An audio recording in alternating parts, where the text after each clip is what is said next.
Fuck you, Twitch.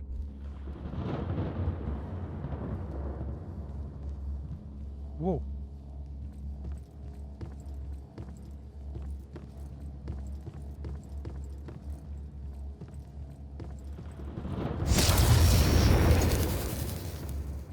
Shit. I didn't even start it yet.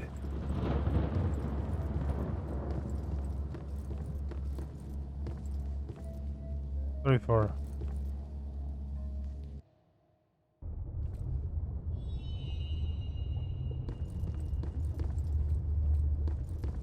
Is that a ghost?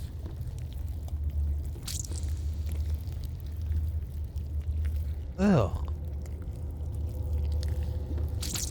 What the?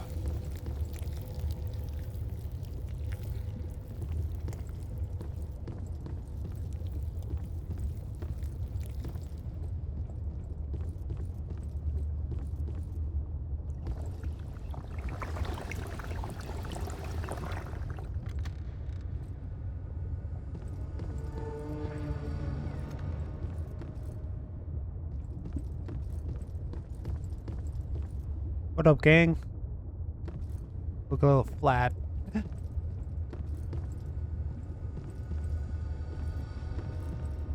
Escape your cage.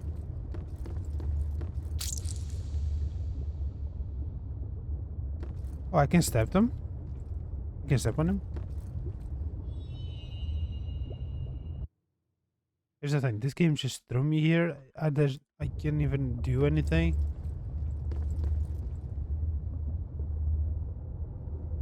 Can I crouch?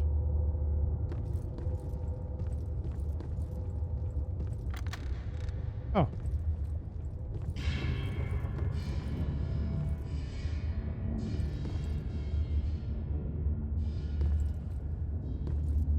Did I miss anything?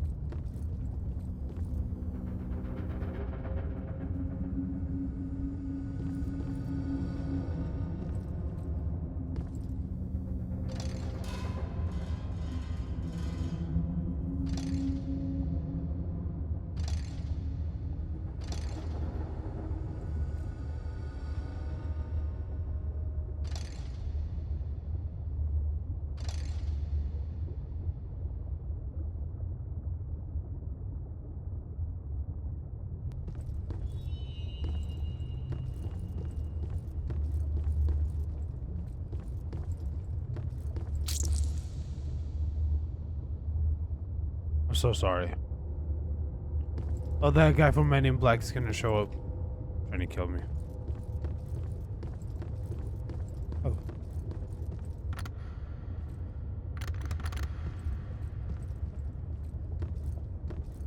A wheelchair? Oh, this door's closed.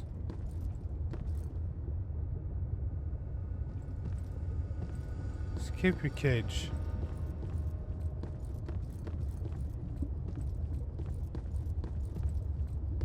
Is that a code or something that I need to do?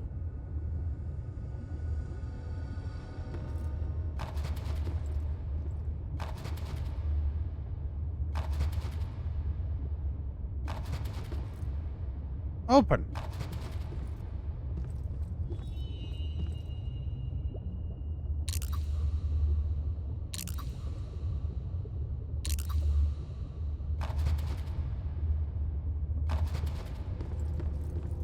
Can I touch you?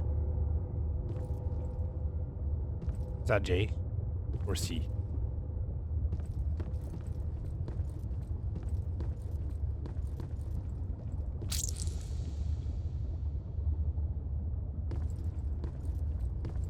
Were you smiling before? You are not.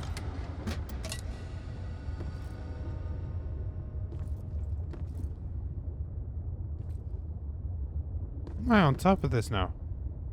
Wait, this...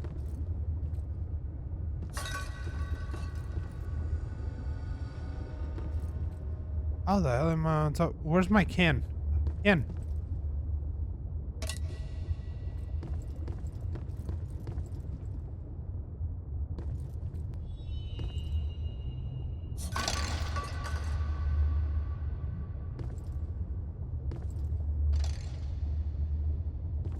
Right between your fucking eyes.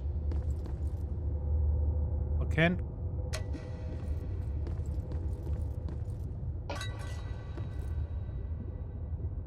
Don't look at me like that. Beans. What do I do with the beans?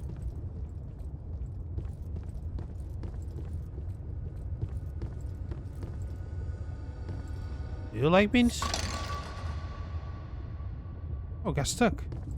Oh, I have to hit it to get stuck? Oops. I hit two of them.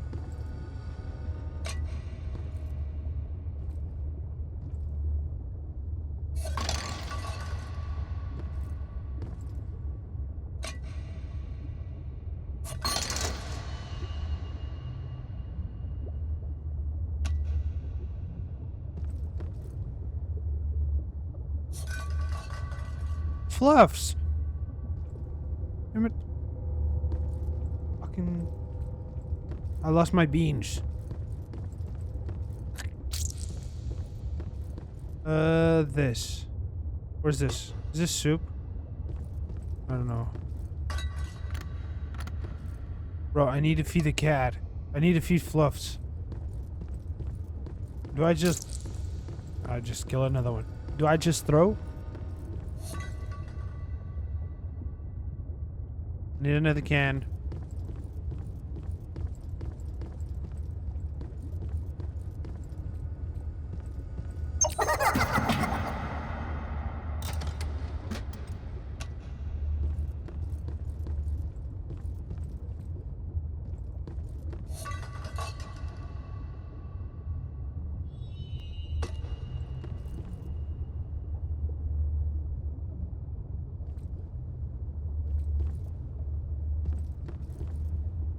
Where's Fluffs? Fluffs needs food.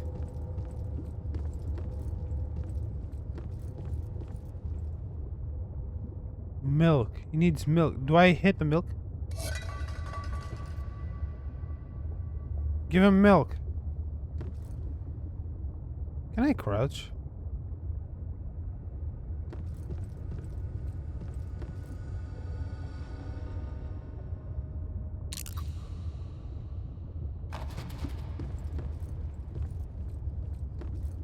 Another... Oh. Give me another can.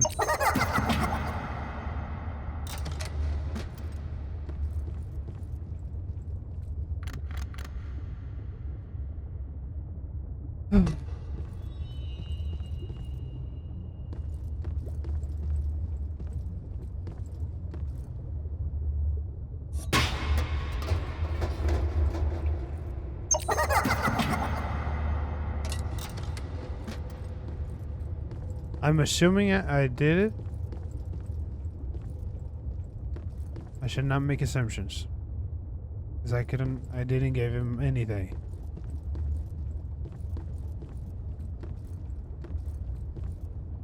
Does this do anything?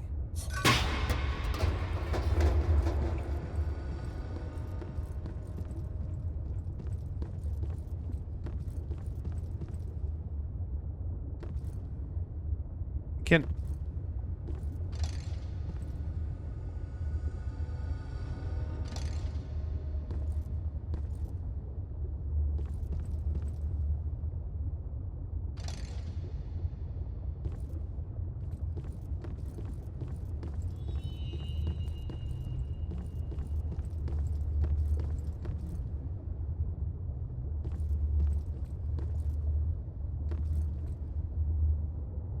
I'm not sure what I'm supposed to do here.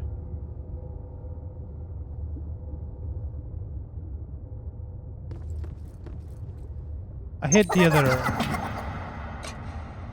Loud-ass bitch. I hit the other eyes. I'm gonna hit this one too. Fuck. Missed.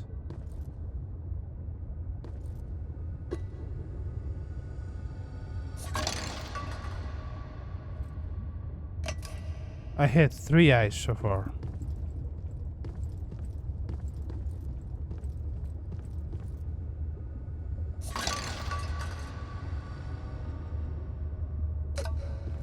Did I hit the other one?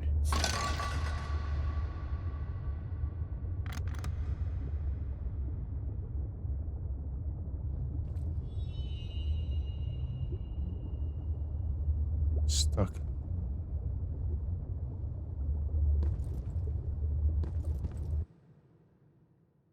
I can't. My eyes. Secrets of the machine. I can't even. I can't do anything. I don't even know. I can't see. I can't like do anything. Increase or decrease whatever I need to do. Wait, maybe if I throw another can at the things. Just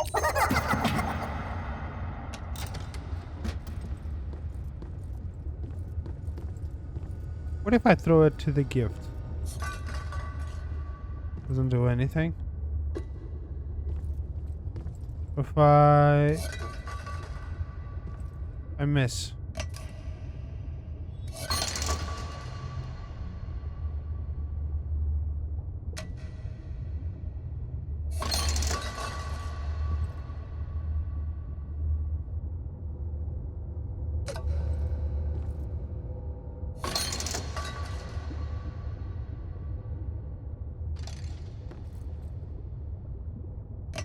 Has to be strong enough so I can have. I hit the bottom girl.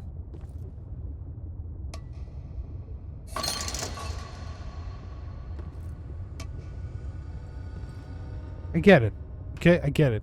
Now, how the fuck do I do that?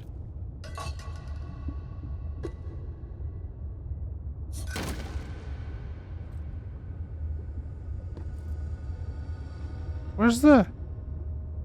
There's no can. Can I break them all? Is there something behind them? I can...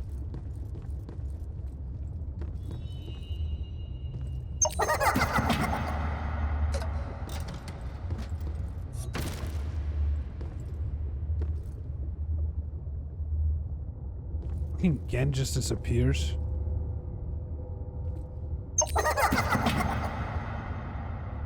It's gonna be like a key behind them or something.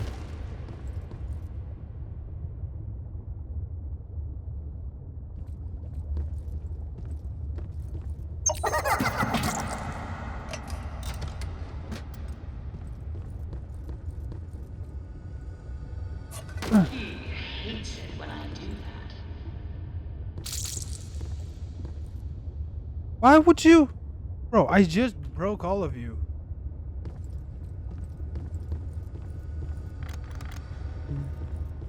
He hates when I do that.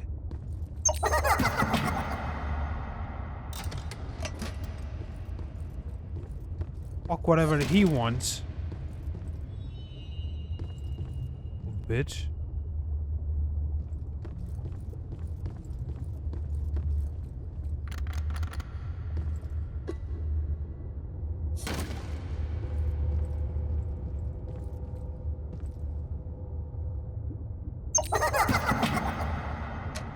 Is that... I don't know if there's like an order or something to hit them. Maybe.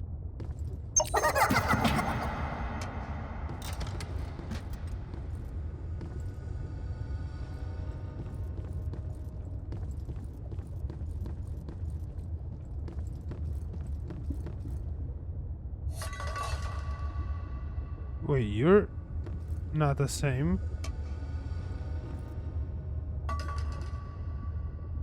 You're not the same.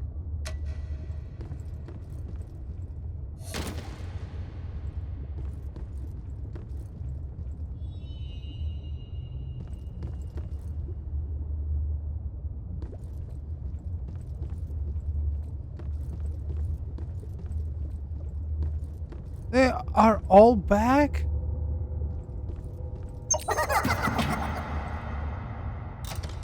Let me just hit the motherfucker. The one that look... Nothing. Can you get out of the way? You're probably hiding something, huh? Bro, I don't know what I'm doing. Apparently, I don't know what I'm doing. Doesn't show anything. I need to increase like the brightness or something because I'm blind as fuck right now. Bitch. I don't know if I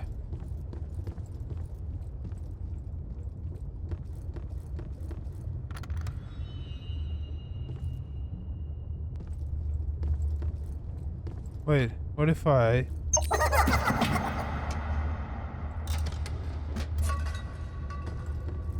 no.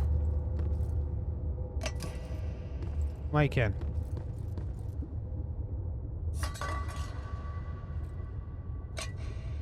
And throw it. No. Can I overdo it?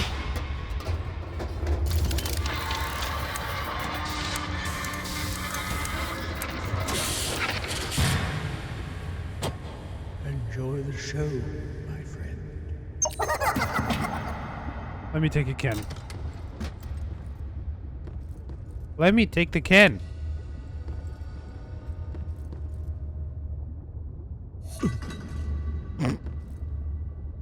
Wait. Why?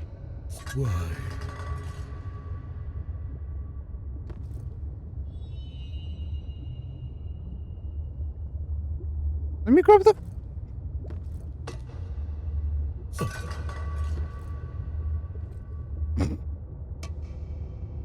Why? Come with me. Bitch. We're about to see a movie? Play the movie. Play them. I need to said. Let's have popcorn. Nice.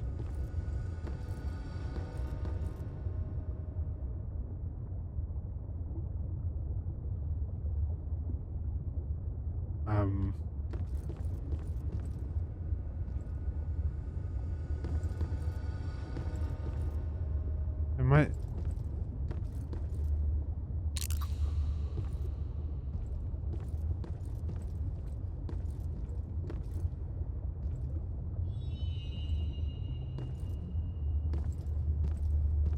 Oh my god, he inked.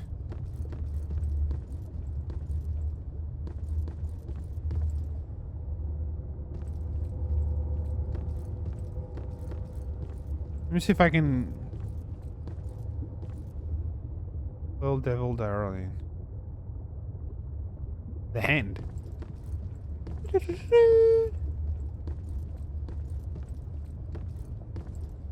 you the star? I have an autograph. Let me go to the other... Let me check the other hand. So... The guy's gone. I don't know why, but that shit gave me chills.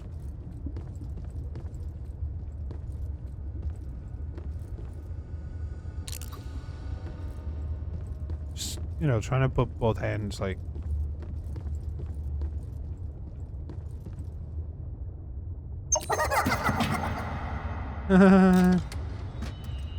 Bro, give me the little can. I'm gonna bust it open. This fucking place.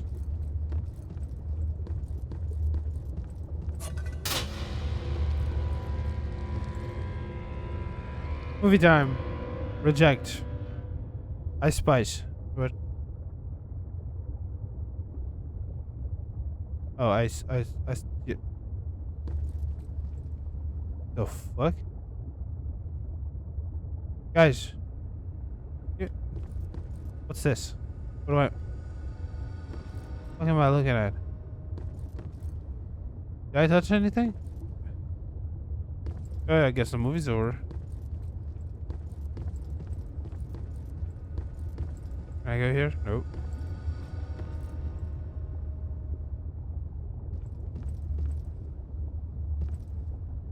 Does that mean anything? I don't know the lore around Bendy and Ink Machine. Ooh, I know exactly what I'm gonna do after this.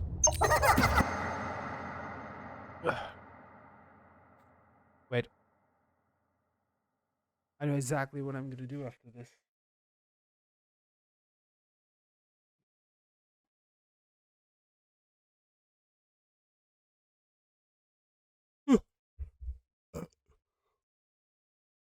Yes, I know exactly. I know exactly what I'm gonna do after this.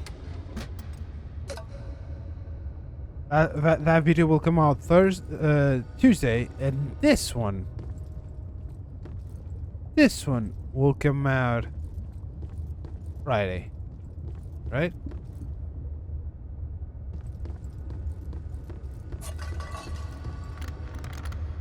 Nothing yet.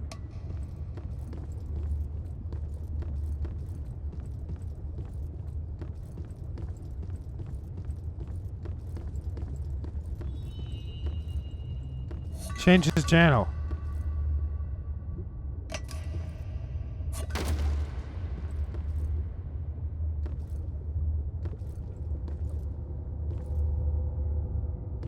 Gets a little bit different, but I don't know. Pier 6. Is this a door? I don't think it is. I'm gonna make a video. Gonna come out next Tuesday. Bendy in the Ink Machine War.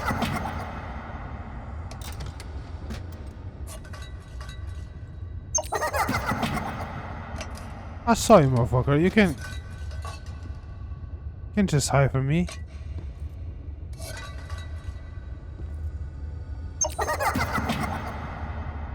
Fucking saw you.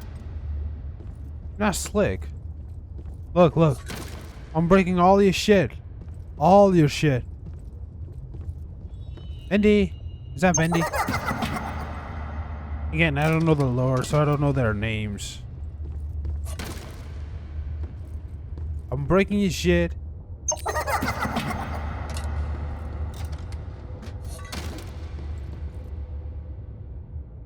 You gonna stab me or what? Grab the... Oh, I missed.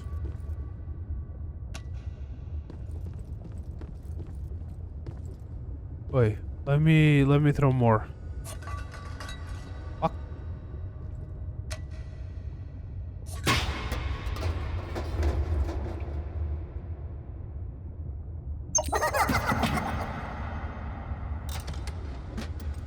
Did you see it? He was right here.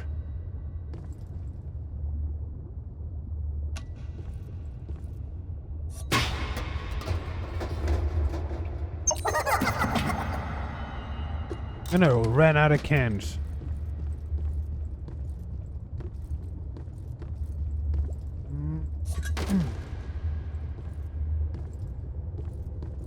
Did I broke thy spirit?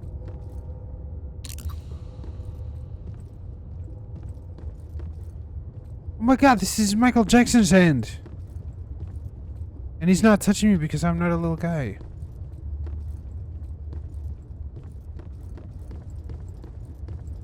Well, a child.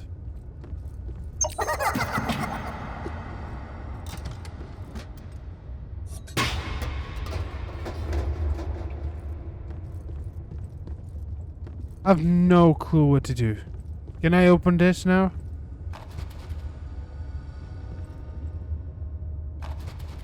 I don't know if there's like a special place to touch it or some shit. What about you? Do you do anything? I have a great mouth though. Great. Just great. Incredible. Can I grab this? No wheelchair. Give me the can. Oh my god, I broke the game again.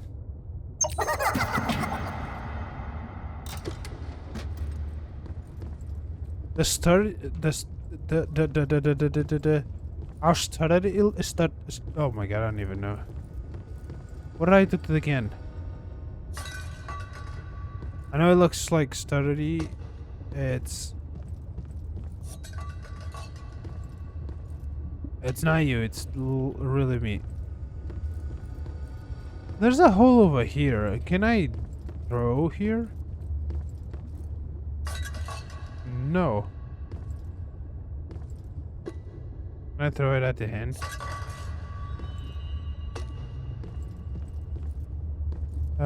Here.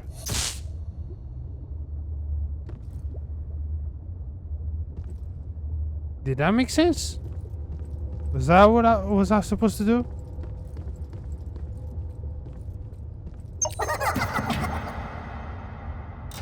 I broke your popcorn thing.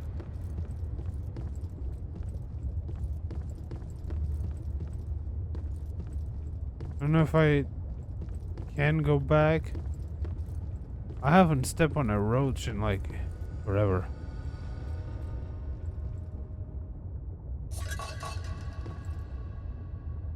With Boris the wolf. Okay, so the wolf's named Boris.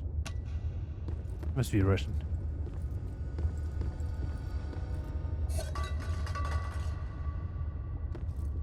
Nice.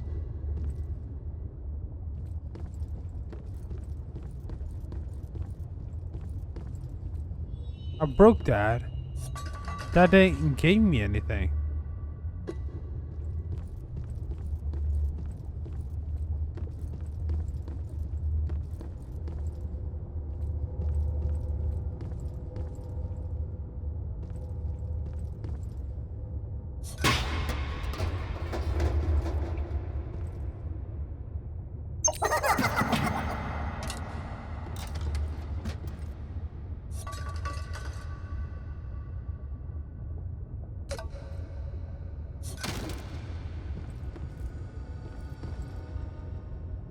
Oh, you just came back up like that. Oh, another hand. Do I need to keep all the hands like this?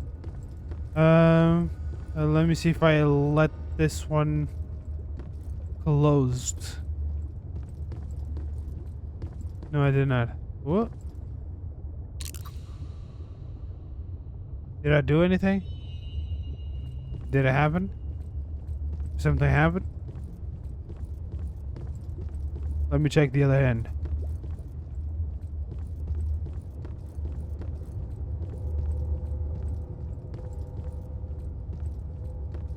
You're closed.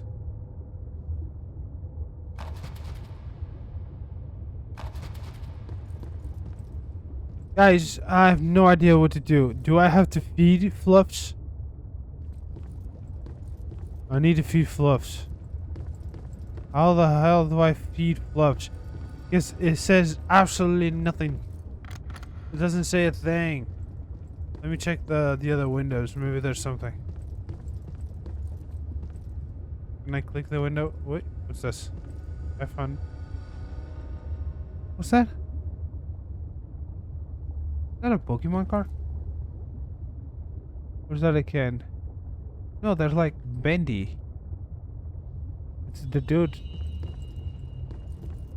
About this. Ooh, can I throw a can?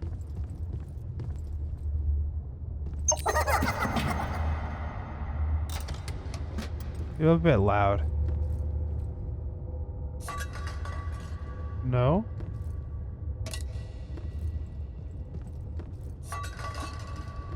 No?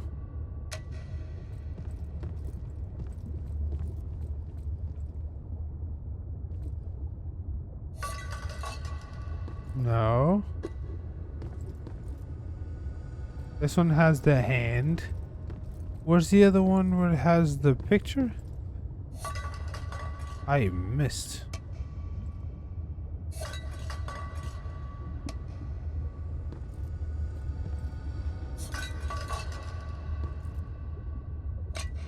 Do I need to hit the eyes? In any shape or form?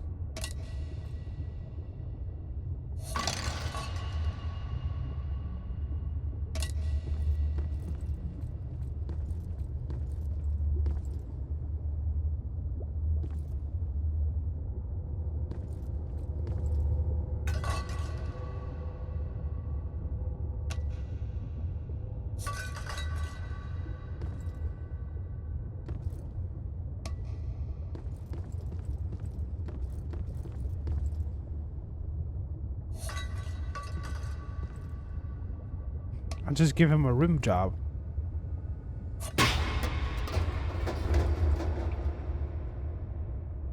Doesn't do anything. What the heck am I supposed to do? No, YouTube.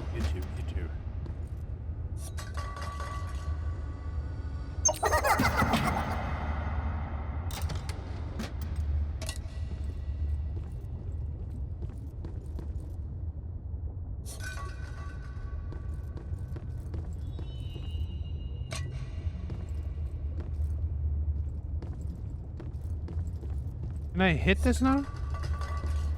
Do I have to hit a certain spot? That's an eye. That shit was not there before. I hit an eye. Did it change anything here? Doesn't look like it. I never tried this.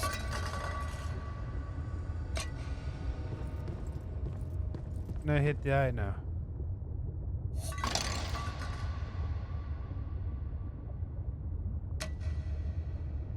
What the fuck am I supposed to do? I have no fucking clue. What am I supposed to do here? Jesus. Yo. Am I supposed to do anything here? Can I...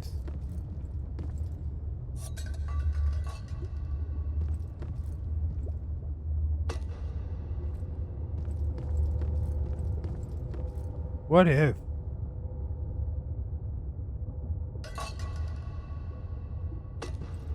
I do this. Close it. Let me see if there's anything new here.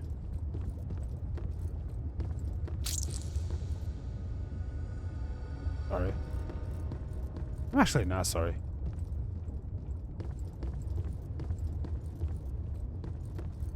Nothing new.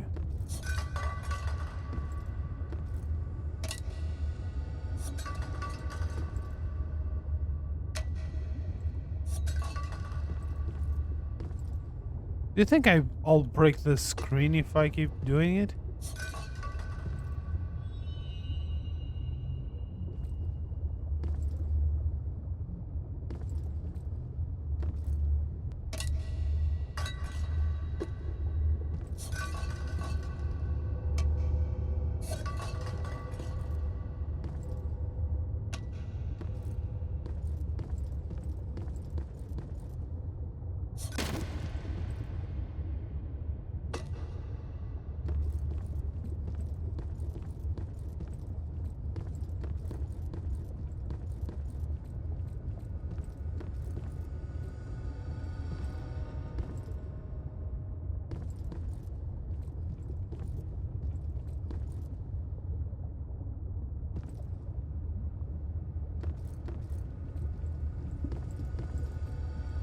I have no idea what to do.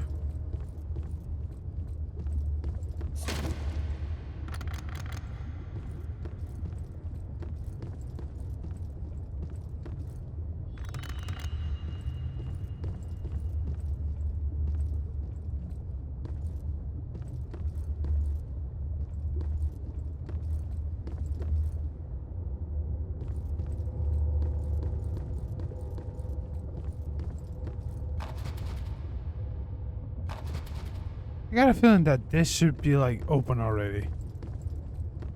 I'm gonna throw a couple things.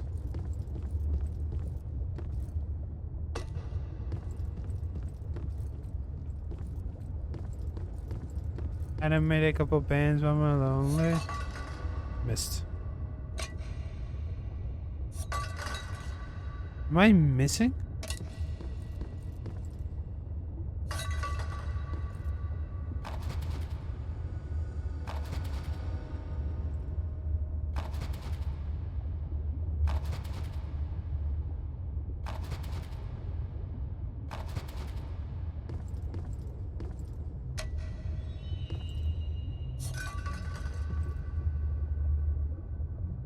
Let me see fluffs.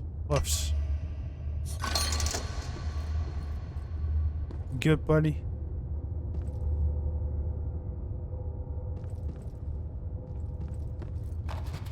I don't... Doesn't do anything.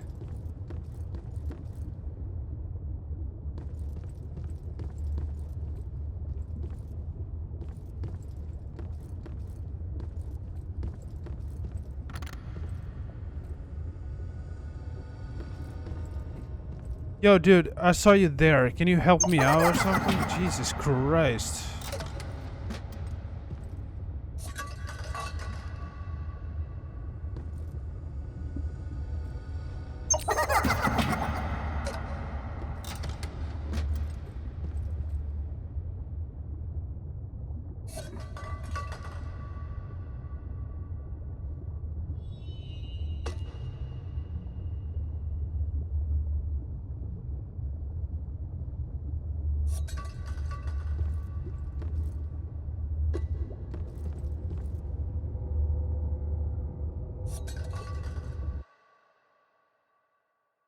What am I supposed to do?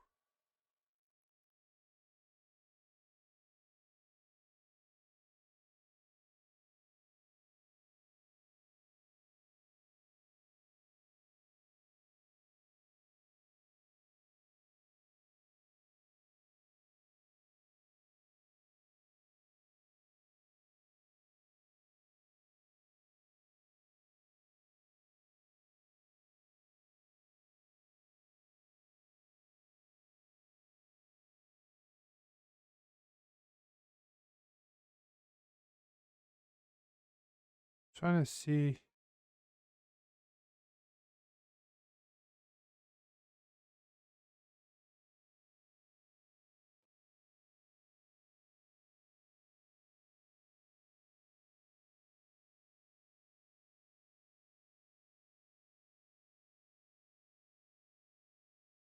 There's nothing.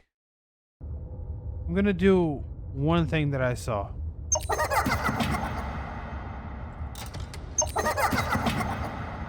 I'm gonna keep on doing this. Let's see what happens.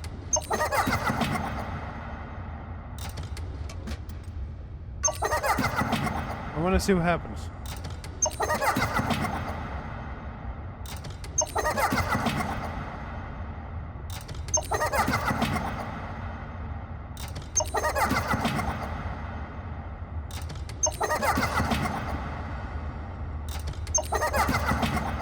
I'm gonna keep on doing.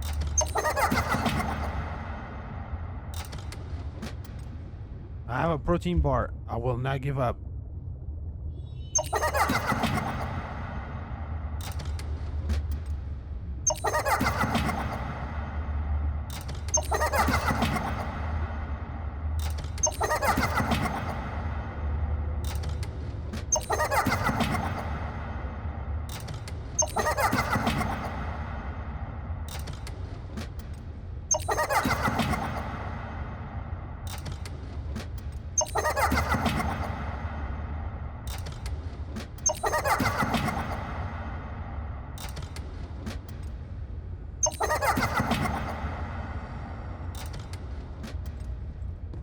So here's the thing. I don't know what I'm supposed to do now. I like drop a bunch of I'm gonna drop a bunch of things. Like I don't know what to do next. So here's what's gonna happen.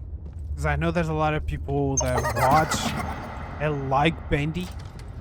Besides the lore video that I'm gonna post this video the way it is right now with all of this, with just this. Because I don't know what to do next. And I want you guys to tell me what am I supposed to do next. I see you, little bitch. You want a little can? I can send you a can. I send him a can. Do I have to hit him? Wait. Let me see if I can make him Wait. Let me do the walk again. See if he shows up. Because you're kind of pissing me off, game. This game's kind of pissing me off. So, like I said, I'm going to post it. I want you guys to tell me what am I supposed to do next. Give me a bunch of likes. Give me 10 likes. 10 likes. Why is it? Why is it glowing? Is it a special one? Is that just a glitch?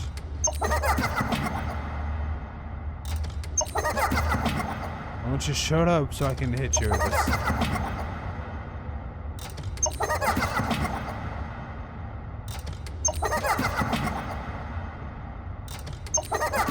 You guys in the comments gonna tell me exactly what I'm supposed to do, and I'll come back to this game. I'll stream it, so make sure you follow me on Twitch or Kick, depends on your preferences. I don't really mind either or. I'm streaming on both, so it's okay.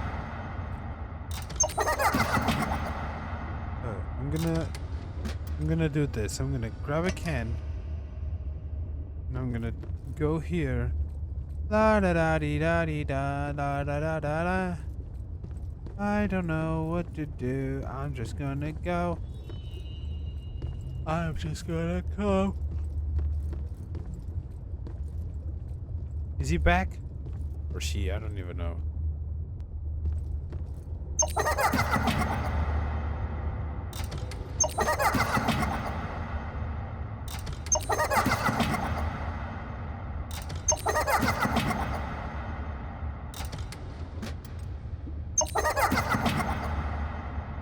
Nobody on stream told me what to do. So, you tell me what to do.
This guy turned. He turned around.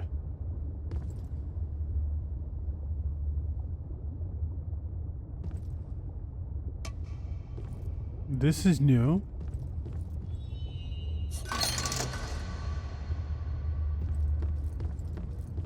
And he's like this again.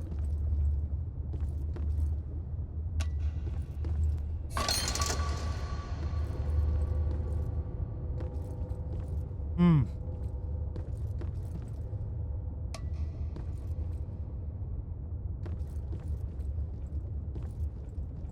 Are you alive? Hmm?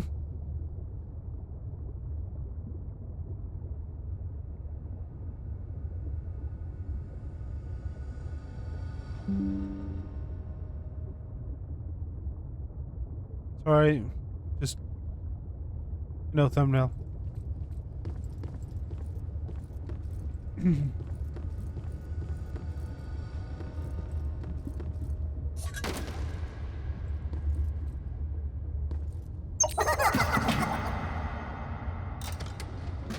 Okay.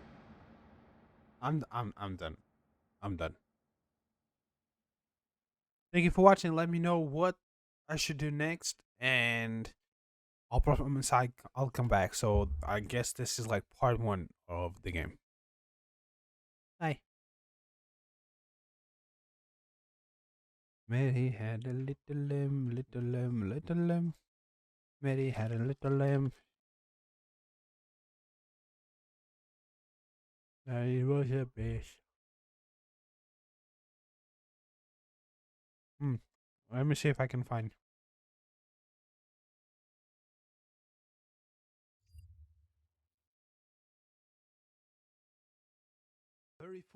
Yep.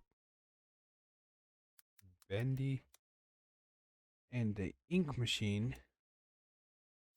Lore.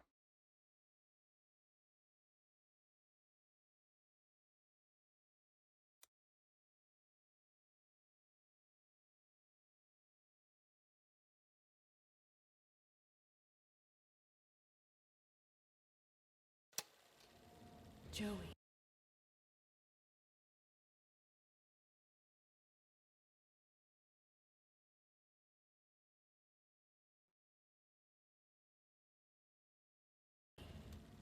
I'm just. What is this place? Wait a The minute. studio. These mon- Now, whether it was built for revenge or regret, I don't know. That's my riddle to solve. No, Joey, let's be honest. It's It is map pad. Let's go. Map pad. Here's the thing. We have seven goddamn videos. Better if it's just window.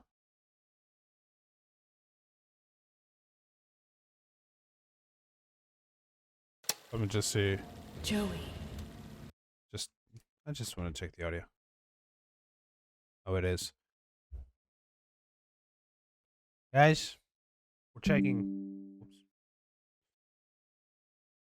We're checking game theory. You are being lied to. Bendy and the Dark Revival.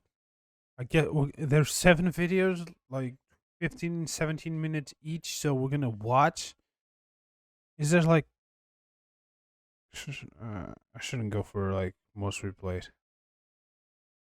Just gonna go watch all of them. Joey. Just gonna put like What is this place? no mama. The studio. Not gonna These stop a single thing. Monsters. 7 videos. Just There's a little we're going story for. you need to hear. Oh, You ready? I'm ready. Here we go. I'm reading it right now. Hello, Internet. Hello. Welcome to Game Theory. This studio is a monument to choosing the wrong road. Now, whether it was built for revenge or I regret, play all the I don't all know. the That's bendies. my riddle to solve. No, Joey, let's be honest. Let me it's know. my riddle to solve. Down below. Always mine to solve. Today, we're diving back into the inky depths with Joey Drew Studios and their newest game, Bendy. What do you mean?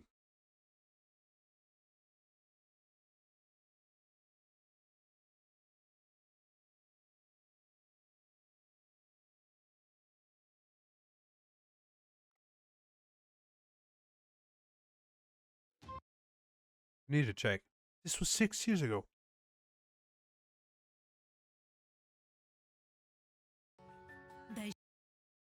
Oh, this is the first one. This is the first one. Hey, I got it. That was the other way around. Okay, this is the first one. Bibbidi bibbidi sibbidi stand. Concentrate. Concentrate. I'll ask again. I'll ask again. This is the only time that I'm gonna stop. If you're watching this video, please leave a like and subscribe. We're super close to 600 subs. Trying to go for 1,000. Follow me on Twitch or Kick. Depends what do you like, what you prefer. This little guy here is Gerald. We're gonna have like a bunch of new things next week. Videos 3 times a week. Once I get my PS5, we're gonna have 6 videos a week. We're gonna have a bunch of shorts. We're gonna have so much stuff on this channel. You guys are gonna be sick of it, and damn it, you guys are gonna fucking love all of it. Because I'm gonna put my fucking heart and soul for the next year into this shit. Because I know I'm gonna be able to do anything. I'm gonna have my PS5 so I can play games, so I can do a lot of random shit, a couple playthroughs. I'm gonna spend a little money just to get the playthroughs. I'm gonna get a bench as well because let me show you what I got. I'm not gonna show you my ass. Again. Look at this. This is what I'm sitting in. Shit's fucking breaking my fucking back. Not in the good way. So, guys, please subscribe. We're gonna have 3 videos a week. So today is this one. Friday we have a Bendy game. What is it called? Secrets of the Machine, that I got stuck on, and I need you guys to help me. So beware. Turn notifications on so you know. If you follow me on Twitch or Kick, whatever you prefer, I'm gonna try to stream every day. You know, when is my day off? It's gonna be during the afternoon for you. What up, you guys, you people, dudes and dudettes, whatever. But most of the time it's gonna be like not EU friendly, because you know I get out of work around 9:30. I get home 10. I'll eat and everything around 10:30 p.m. until 12:30. So 30 past midnight. So 2 hours of that. We're gonna try to bring you guys the 3 videos. I'm rambling. I said I was only gonna stop, so you know, it's just a thing. Like if you're new here or and see yourself coming back on the regular, please come back. You know, please just keep coming back, and please subscribe. Super close to 600 subs. Trying to go for 1,000 so I can monetize my channel. We're gonna get playthroughs Thursdays and Wednesdays and Thursdays, so 2 episodes. Only when I get the PS5, because you know, I need it. I'm gonna try a bunch of games. The PS5 will come like in a month and a half, kind of. I think 2 months probably. So here's the thing: we're gonna watch all the bendies. You guys want me to play the games? Just let me know in the comments down below. I'm not gonna do any like remarks to this because I don't know anything about this. Anything. I played the first game like years ago when it came out. I think it was 6 years ago when MadPat actually did this video. So you guys, you know, enjoy the reaction. Even though there's not gonna be a lot of react. I might even do XQC type bitch and don't even say a word. I'm just gonna sit here, hit play, just wait.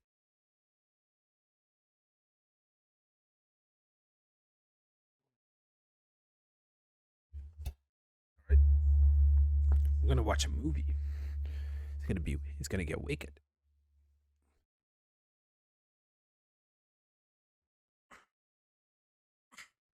I'm gonna do this. Move a little bit of the desk. Sit here, relax, and play. Now bear the naked truth. Who's naked?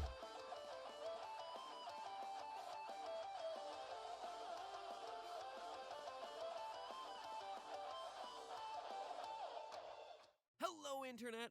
Welcome to Game Theory. I'm not bad. You've heard of the talkies? Well, this show pioneered the talkie-too-muchies. And today we're flashing back to a simpler time. A time before video games and YouTube. Before Marvel and Star Wars. A time before, dare I say it, fidget spinners. That's Oh my right, God. loyal theorists. Today we're flashing Still back has to the 6 years ago. 1920 and 1940. A truly simpler time in which the U.S. just so happened to be thrown into an economic crisis during the Great Depression, and Hitler rose to power overseas, thus sparking the beginnings of World War II. But hey, look on the bright side, at least there was no such thing as FNAF. In such dark times, the world was in desperate need of entertainment. They needed a reason to laugh, and thus, animation exploded onto the scene. I mean, sure, animation had been around since 1900, and if you really want to get technical, could date back as far as the invention of the thaumatrope from 1825, but it was this era, the 1920s to the 1940s, when history entered what's known as the golden age of animation. And it's this world where we find ourselves in for today's theory. The world of Bendy and the Ink Machine. Now, if you haven't been watching a lot of Let's Plays lately, this one might have slipped past you. It's a small indie title told in 5 parts, because at this point it's always 5 parts, with the first 2 currently available and a 3rd one on the way shortly. There isn't a whole lot to do. The Walking Dead. I'm gonna play all of them. Sorry, I said I was not gonna stop. We have 7 videos to go. I'm not stopping. It's gonna be like an hour and a half video, probably 2 hours. A reaction, 2 hours? Yeah. Play, bitch.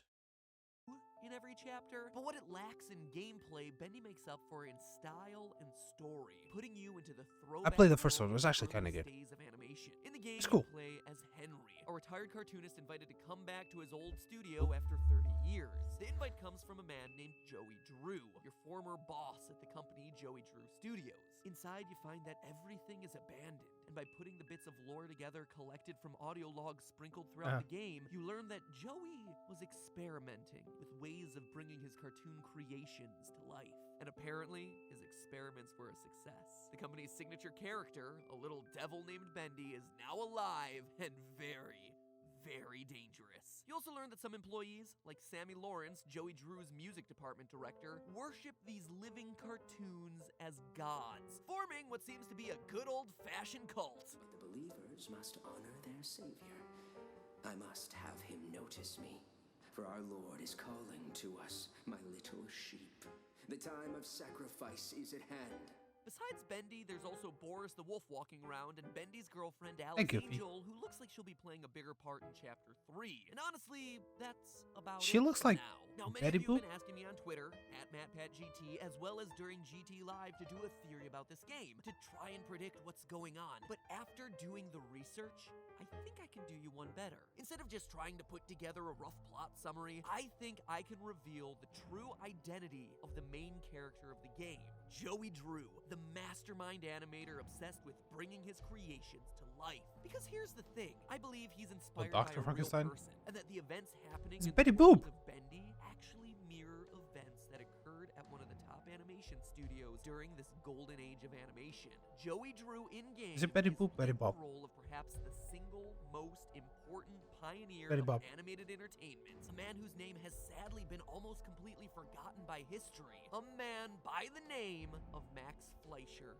Now, seeing Bendy and Boris, you probably immediately think of Walt Disney and the old Mickey Mouse cartoons. Yeah. I mean, we're all trained to think that Walt Disney was the pioneer of this style of animation, that he's the guy who made cartoons into what they are today, but that's because he purposely planted those thoughts into your head. And that's not an exaggeration. If you read about Walt Disney, you Bitch. start to learn that he was a master of marketing himself, taking credit for things that weren't his idea, was a master. and using the media to sell his story to listeners who didn't know any better. No, if you're looking for the true masterminds I don't bother. responsible for helping to shape the early world Betty of Boop. animation, it was Max Fleischer, with his brother Dave Fleischer working from their animation studio in New York.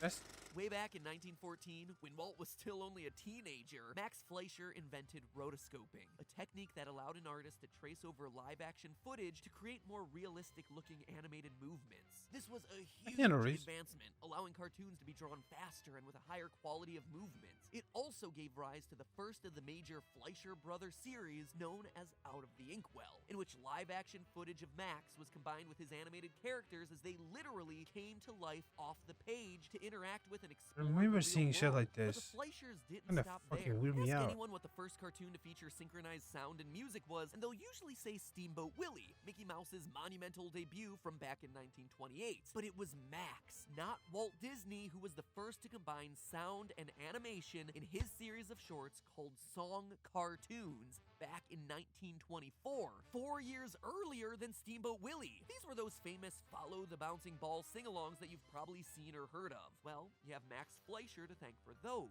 But according to Doesn't rumors, sell like when Steamboat shit. Willie launched, Walt Disney, despite being 4 years late to the party, actively tried to discourage reporters from mentioning these past sound videos in their articles, thus allowing Disney to claim all the credit for being the first to use these techniques. And thus began the animation feud with the Disneys on the West Coast in Hollywoodland, going up against Max and his brother back east. Is that actually all An dude? animation feud that would last in the industry for the next 2 decades. At their prime, the Fleischer Studio would be a premier producer of animated cartoons for theaters, with Walt Disney Productions being their chief competition. And yet, as I'm sure you can guess, Original videos vi- Disney's came down out below. top. Their marketing smarts and location in California amongst the growing movie industry ultimately buried Fleischer's business and erased his name from the annals of animation history. But what's You know? any of this have to do with an incomplete indie game hit? Well, first, think about what you just heard. Even with animation in its infancy, Max Fleischer's work with Out of the Inkwell was literally bringing animated characters into the real world, just like Joey Drew and his Ink Machine, a man who literally wrote a book on bringing images to life, as we see in Chapter 1's The Illusion of Living. It's also clear that Joey Drew's animation studio has fallen to ruin by the time your character visits it, a detail that reflects Max Fleischer's eventual bankruptcy, ultimately losing his business to Walt Disney, the man who stole the credit from him. At this point, I don't get what Joey's plan is for this company. The animations sure aren't being finished on time anymore. Think about it. If this game was truly meant to parallel Walt Disney animation, then why would it happen in an abandoned studio? And why would the characters be out for revenge? I mean, Disney won everything. Disney runs the world. Max Fleischer was the one who was left with a crumbling business and a name lost to obscurity. So if there's anyone out there who would have a chip on their shoulder and be out for revenge, like you see Joey Drew and Bendy and the Ink Machine, well, it would be him. But we're not even to the good stuff yet. One look at Bendy's design and I'm sure you immediately think of Mickey Mouse, right? Small, mischievous character with big white gloves. Well, Max Fleischer had his version of the character too. Bimbo, a tubby black and white cartoon dog Bimbo. with big white hands. One of the 5 main recurring characters that his studio would produce during their run. A character whose personality is a much more direct parallel to Bendy than Mickey's is. Mickey, in his early cartoons, tends to be the good guy, the one who's having to fight back against bullies. But Bimbo is actively a troublemaker. So much so that one of his most infamous appearances, 1930's Swing You Sinners, is entirely about undead spirits punishing him for his misdeeds. Chickens you used to steal. I don't steal no more. He's constantly chasing women and pulling pranks. Bimbo's behavior just seems to be the stronger match for what you'd expect from a little devil like Bendy. Or And the not parallels him, aren't just with Bimbo. Betty. There's also a direct relation between Max's real-life characters and Bendy's girlfriend, Alice Angel. Now, admittedly, we don't know too much about Alice. She was just introduced in Chapter 2 through 1 poster and 1 audio log. But what we do know is that she appears to be a female devil creature like Bendy, who somehow became an angel, like a Looney Tunes-esque Lucifer who happens to sing. We also know that she's drawn to be beautiful. Not only does she just physically look pretty, but she's also wearing a tight black halter-top dress, something that, back during this era of animation, would have been seen as sexy and scandalous. We also know via the audio logs that Sammy Lawrence expects her to surpass Bendy's popularity. People really seem to enjoy my Alice Angel voice. Sammy says she may be as popular as Bendy someday. Long story short, this ain't your mama's Minnie Mouse, but it is your mama's Betty Boop, one of the Betty Fleischer Boop, okay. Studio's most Did I say famous Bob? creations. Betty Boop matches exactly I don't with even know. Alice. She's a singer who was introduced into the cartoons to be Bimbo's love interest, surpassed him to become way more popular, and was considered to be an attractive, sexy character back in the day. So much so, in fact, that her design had to be toned down in 1934 when the government started cracking down on the sexual content in films. Oh. And she also happens to wear black halter-top dresses. Well, eventually red, but, you know, this is black and white cartoon. And if you're wondering how a human woman would become the love interest of a cartoon dog, well, get this. Betty Boop actually started as a dog. A French poodle, in fact. It's kind of disturbing, really. Her long dog ears became her long hoop earrings. Ugh, it's kind of gross. Anyway, she's also the matching species of her love interest. Doesn't look just good like here. Ink Machine's 2 little devils. But it's stylistically Ugh. where we see these 2 worlds collide the most. During Fleischer's war against Disney, 2 styles of animation developed. Disney's West Coast style was much more family-friendly, with characters behaving much more realistically and in settings that happened to be brighter and cheerier. The New York style, Max's work, was much grittier, twisted, aimed at more mature audiences with character bodies contorting like rubber bands. It was Family a Guy? looser animation style that felt like improv, where characters aren't so tightly bound to the rules of reality. It was a lot like the YouTube animations that you see from channels like Gonzo SSM, Psychic Pebbles, Oni NG, and of course, Ego Raptor. The settings were grungier, taking place in cities and sewers, inside No idea buildings what they are. rather than outdoors, and the topics dealt with were racier, just like Betty Boop, a character made to be a sex symbol that has literally persisted across generations.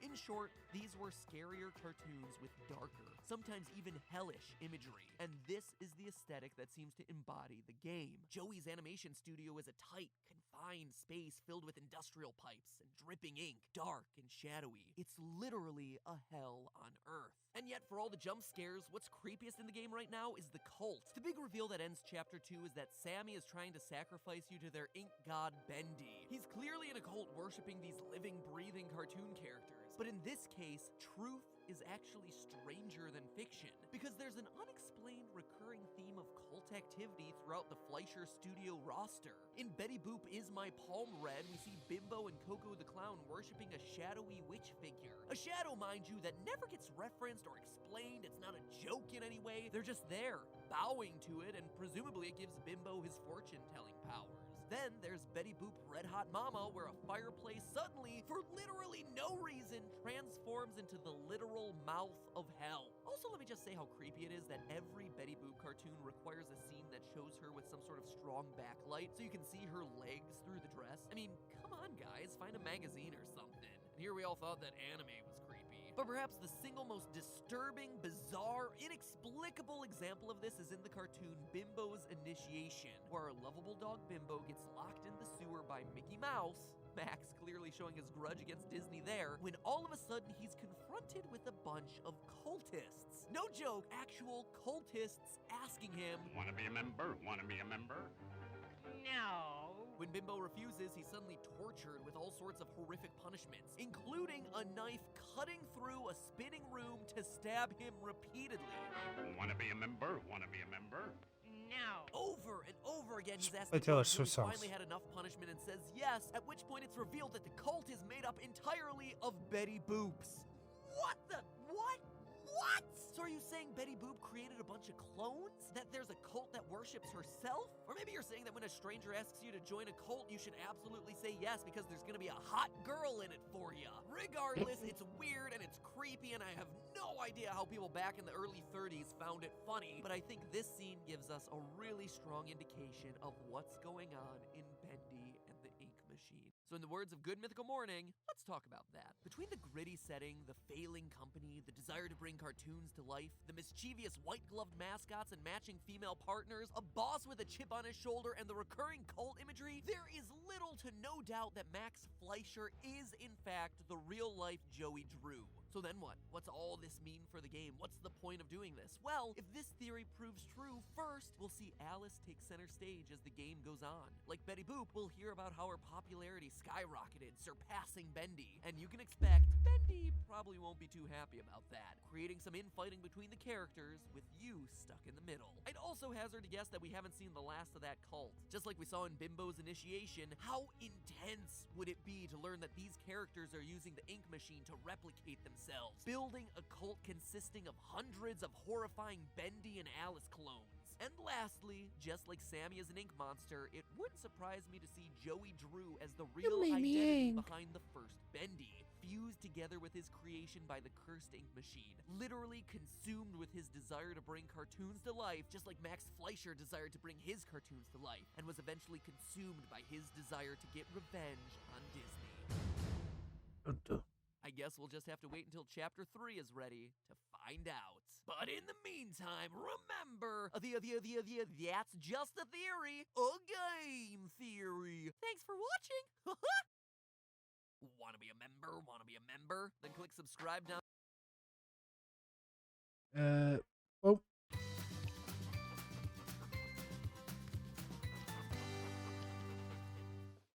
Compras melhores, poupanças maiores.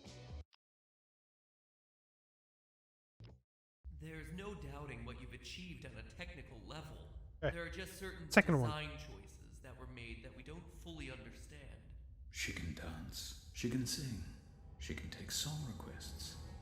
With all due respect, those weren't the design choices we were curious about, Mr. Drew.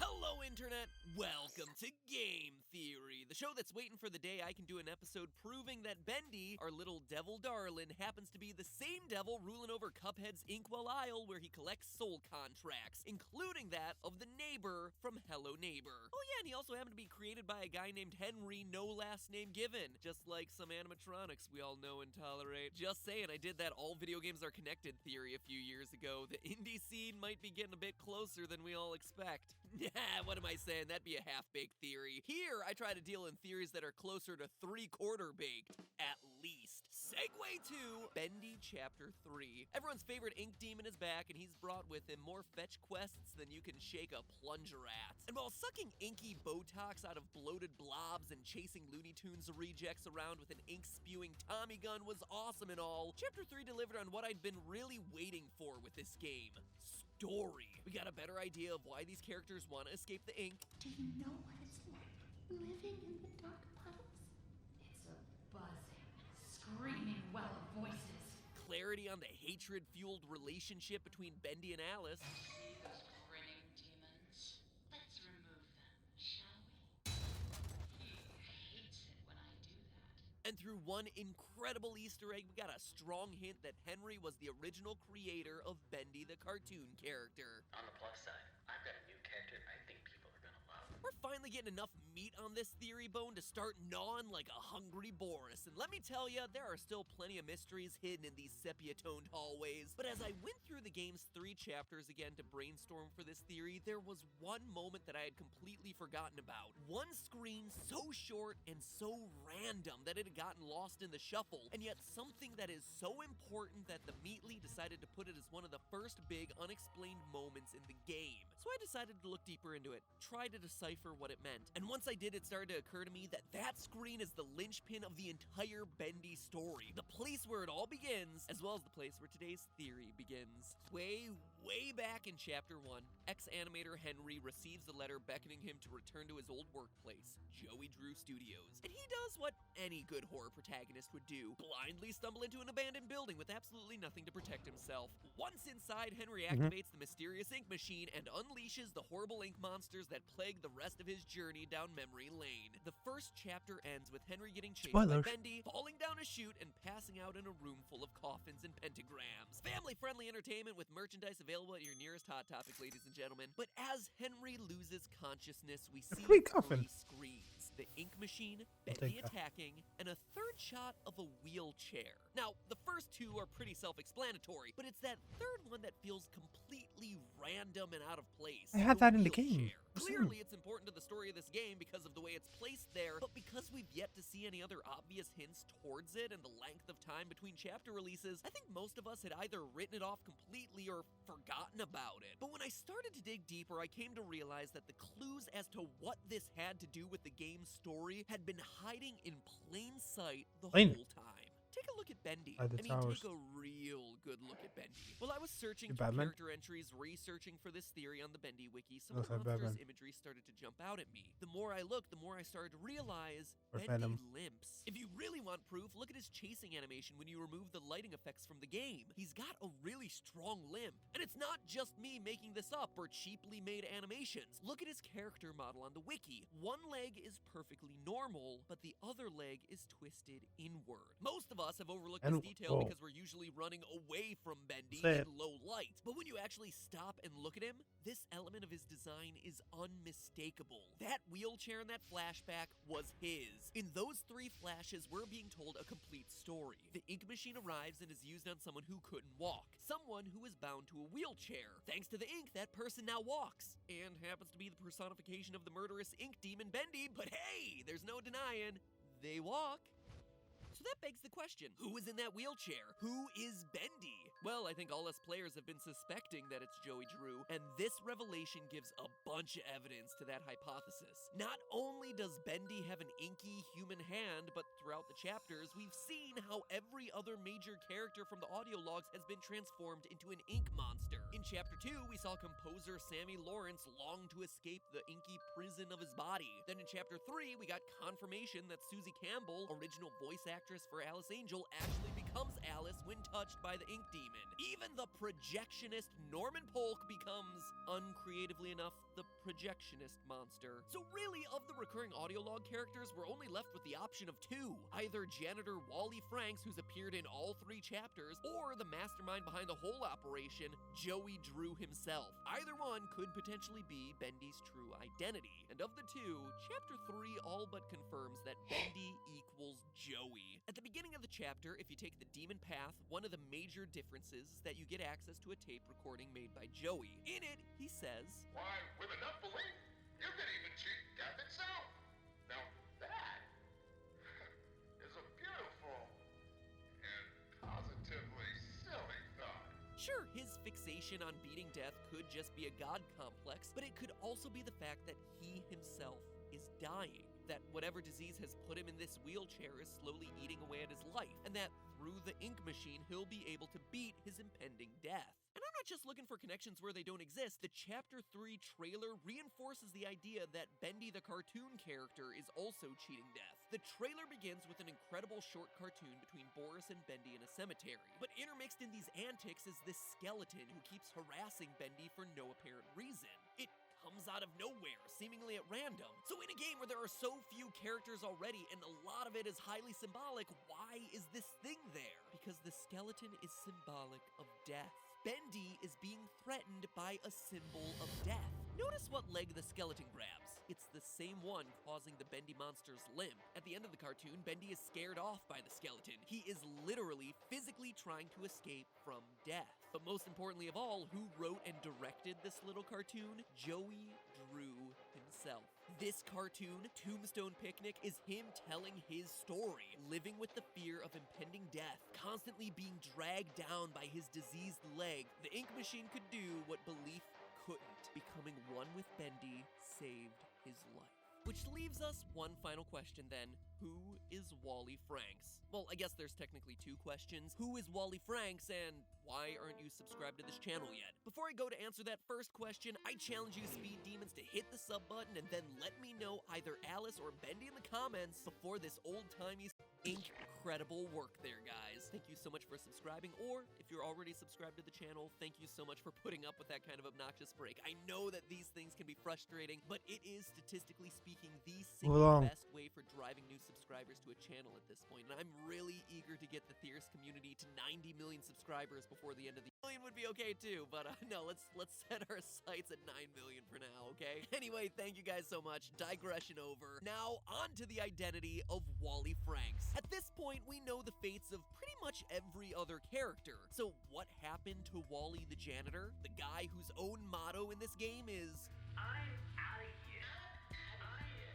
well, I would bet you that we find out in Chapter 4 that Wally is Boris. Specifically, the perfect Boris that Alice Angel is so eager to get her hands on. And no, it's not only because of process of elimination, though sure, that helps out in a game with a limited number of characters. No, there's tons of evidence to suggest this. Even though his official title is Janitor, details hidden throughout the game reveal that he's much more like the studio's mechanic. Look here at the ink machine blueprints on the wall. Even though they're for Joey Drew, underneath you can see written, "Attention Wally Franks." In other words, Wally is the one responsible for handling the installation of this machine. Additionally, in his audio logs, he laments the breaking pipes as though he's the one who's forced to fix them. But I tell you what, if one more of these pipes burst, I'm out of here. And in Chapter 1, we learned that Joey had each one of us donate something from our workstation. We put them on these little pedestals in the break room. the 6 items donated are a gear, a Bendy doll, Joey Drew's book, an ink jar, a record, and a wrench. Of those, only the gear and wrench make any sort of sense to associate with Wally, and both of those are mechanically oriented. It's not like there's a plunger or a broom or some other stereotypical janitorial item in the mix. The reason why all of this mechanical stuff matters is what we see Boris do in Chapter 3. When the door into the factory gets stuck, Boris knows how to crawl into the vents and open the jammed door. There's no gameplay here, so it's a weird thing to just include in the story elements of the game, unless it's meant to tell us something. The act of crawling into the walls and opening a jammed door is something a mechanic working at the studio would be able to do, but that's not all. In a teaser available on GameJolt, the Meatly included an image of Boris holding a wrench, again pointing to a possible connection with the mechanic of the building, i.e. the one who installed the ink machine in the first place and dedicated their wrench to the sacrifice altar, aka Wally Franks. But the final nail in the coffin comes from the Meatly himself, who posted on Twitter shortly after the release of Chapter 2, quote, "Why would Wally leave his keys in the trash for 30 years? It's almost as if he never got a chance to go back for them," end quote, alluding to the fact that Wally Franks met with an untimely end. And in this game, we've never actually seen anyone die. They've only become infected with the ink, transforming into ink monsters or ink characters. So unless a new monster is introduced in honestly, Chapter I just hope 4, like which is pretty late in the game's story to be introducing new characters, that leaves us with only This is one actually the option. next video after Only this, but Frank's is Boris, the one human character whose fate has been left unaccounted for. It's because the one the cartoon goofy, character who we don't know the origins of. the Russian Goofy. So, there you have it, theorists. My predictions as to the major reveals of both Chapter 4 and Chapter 5.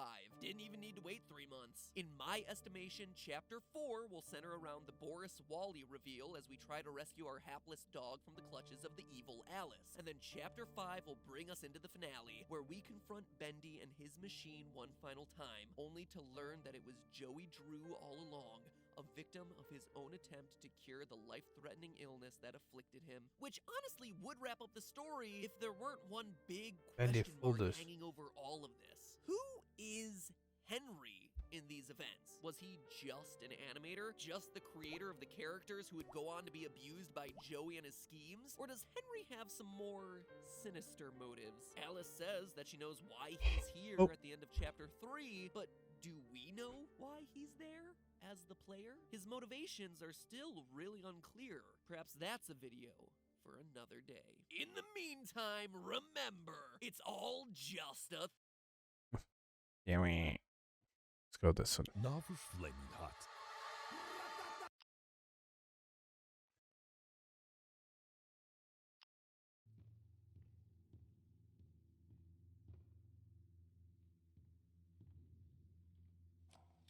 Matt has gone crazy. He has us running the theory machine 24/7. He says he needs to appease the YouTube algorithm to save us all, whatever that means. The theory machine was never meant to sustain this kind of load. Things are bound to go wrong. I heard the machine say that Han and Leia were Rey's parents. I tell you, if we have one more researcher turned into an ink monster for a science video, Welcome, New York. Oh, no, no way.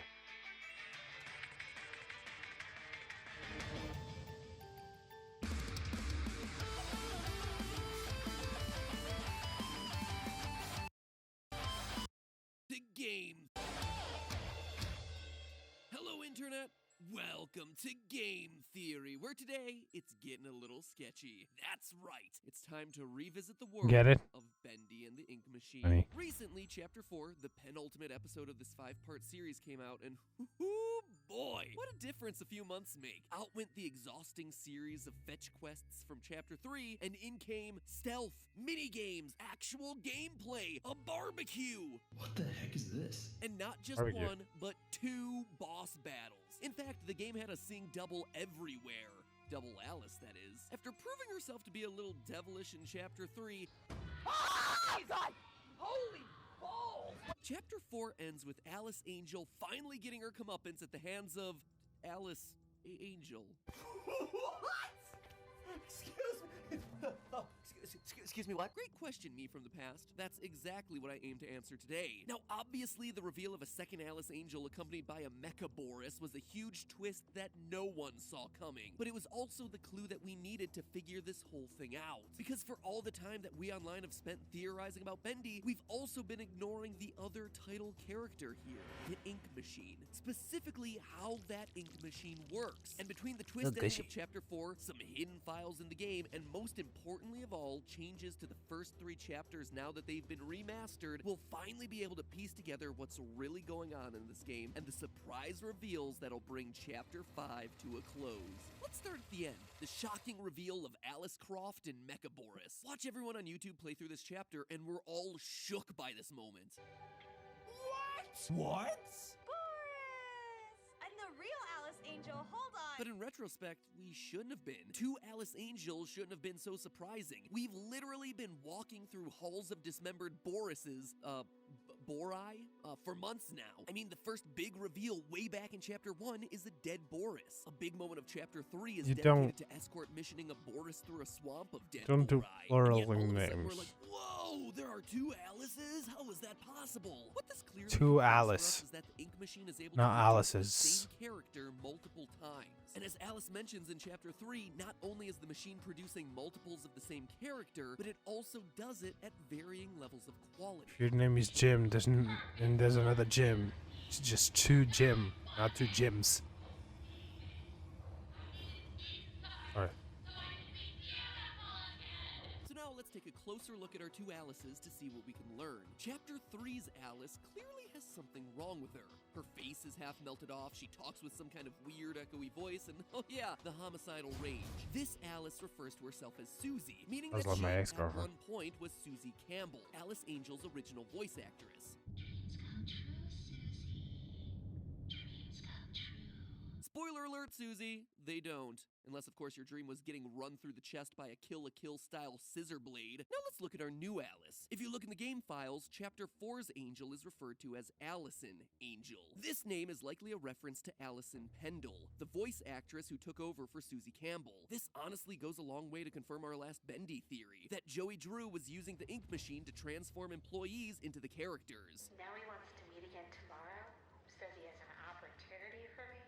I'll hear him out. But not only that, the fact that the jealous, rage-fueled Susie became the twisted form of Alice seems to imply that good-hearted people have the potential to become perfect versions of the characters they most relate to, while those with impure souls become imperfect copies. It's almost like the ink machine is passing judgment on those. Susie was a bitch in real life. Susie's biggest fear was being unremarkable and forgotten, so the machine, like some sort of dripping sepia-toned sorting hat, transformed her into something truly monstrous, a perversion of the very character that she loved. And that's not all that we learned from Susie. We also learned that a person can go through the machine multiple times and get different results. For Silence War from its inky womb was a wiggling, pussy, shapeless slug.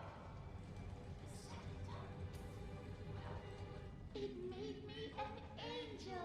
Wriggling, shapeless slug? It sounds like her first time through she was selected to be a searcher, like the ink people and ink enemies that we encounter throughout the game. Because Susie initially became one of these ink creatures, it's likely that these kinds of creatures are the ink machine's standard output for its basic employees. Much rarer, however, is the machine turning employees into the biggest stars of the Joey Drew universe, Bendy, Boris, and Alice. Could have pulled me back. Do you know what it's like living in the dark puddles? It's a buzzing, screaming well of voices. In short, shit the was ink stuck. machine is all about a cycle of reincarnation, and it's using humans as ink. All these instances of "he will set us free" written on the walls are the searchers literally searching for an escape from this endless cycle of death and rebirth. And someone, or something, keeps putting them back through this cycle. Bendy. And that's exactly what we see the Ink Demon doing, gathering ink monsters like we see him do the Projectionist in Chapter 4 and sending them back into the ink supply to be spat out again. Why? Because everyone, as well as Bendy himself I would suspect, believes that a pure-hearted, perfect Bendy output will be the one who'll be able to end this cycle and finally set all of these trapped people free. This idea of kind-hearted employees transforming into perfect versions of characters is further supported by Mecha Boris. Like Allison Angel, Psy Boris isn't given a name in the main gameplay of the chapter, but if you dig around in the game files again, you'll find that this character is actually named Tom, a reference to Thomas Connor, the disgruntled ink machine maintenance employee. Whoever thought that these crummy pipes could hold up under this kind of strain either knows something about pressure I don't, or he's some kind of idiot. And if you're saying to yourself, who? Come on, you guys remember Tom, right? You know, Tom, the con man, the Tomster. But in all seriousness, you really had no reason to take notice of this guy. Before Chapter 4, Thomas Connor was one of those side characters who had no real purpose in the story. He had one out-of-nowhere audio log from no Chapter fucking 3 clue who that that didn't is. reveal any new information. This, in turn, led me to conclude in my last Bendy theory that Wally Franks was going to be revealed as Boris in Chapter 4 because... Too early today. Chapters, we've My seen sleep. how every other major character from the audio logs has been transformed I would into an ink fall asleep right now. monster. So unless a new monster is introduced in Chapter 4, which is pretty late in the game's story to be introducing new characters, that leaves us with only one option. Wally Franks is Boris.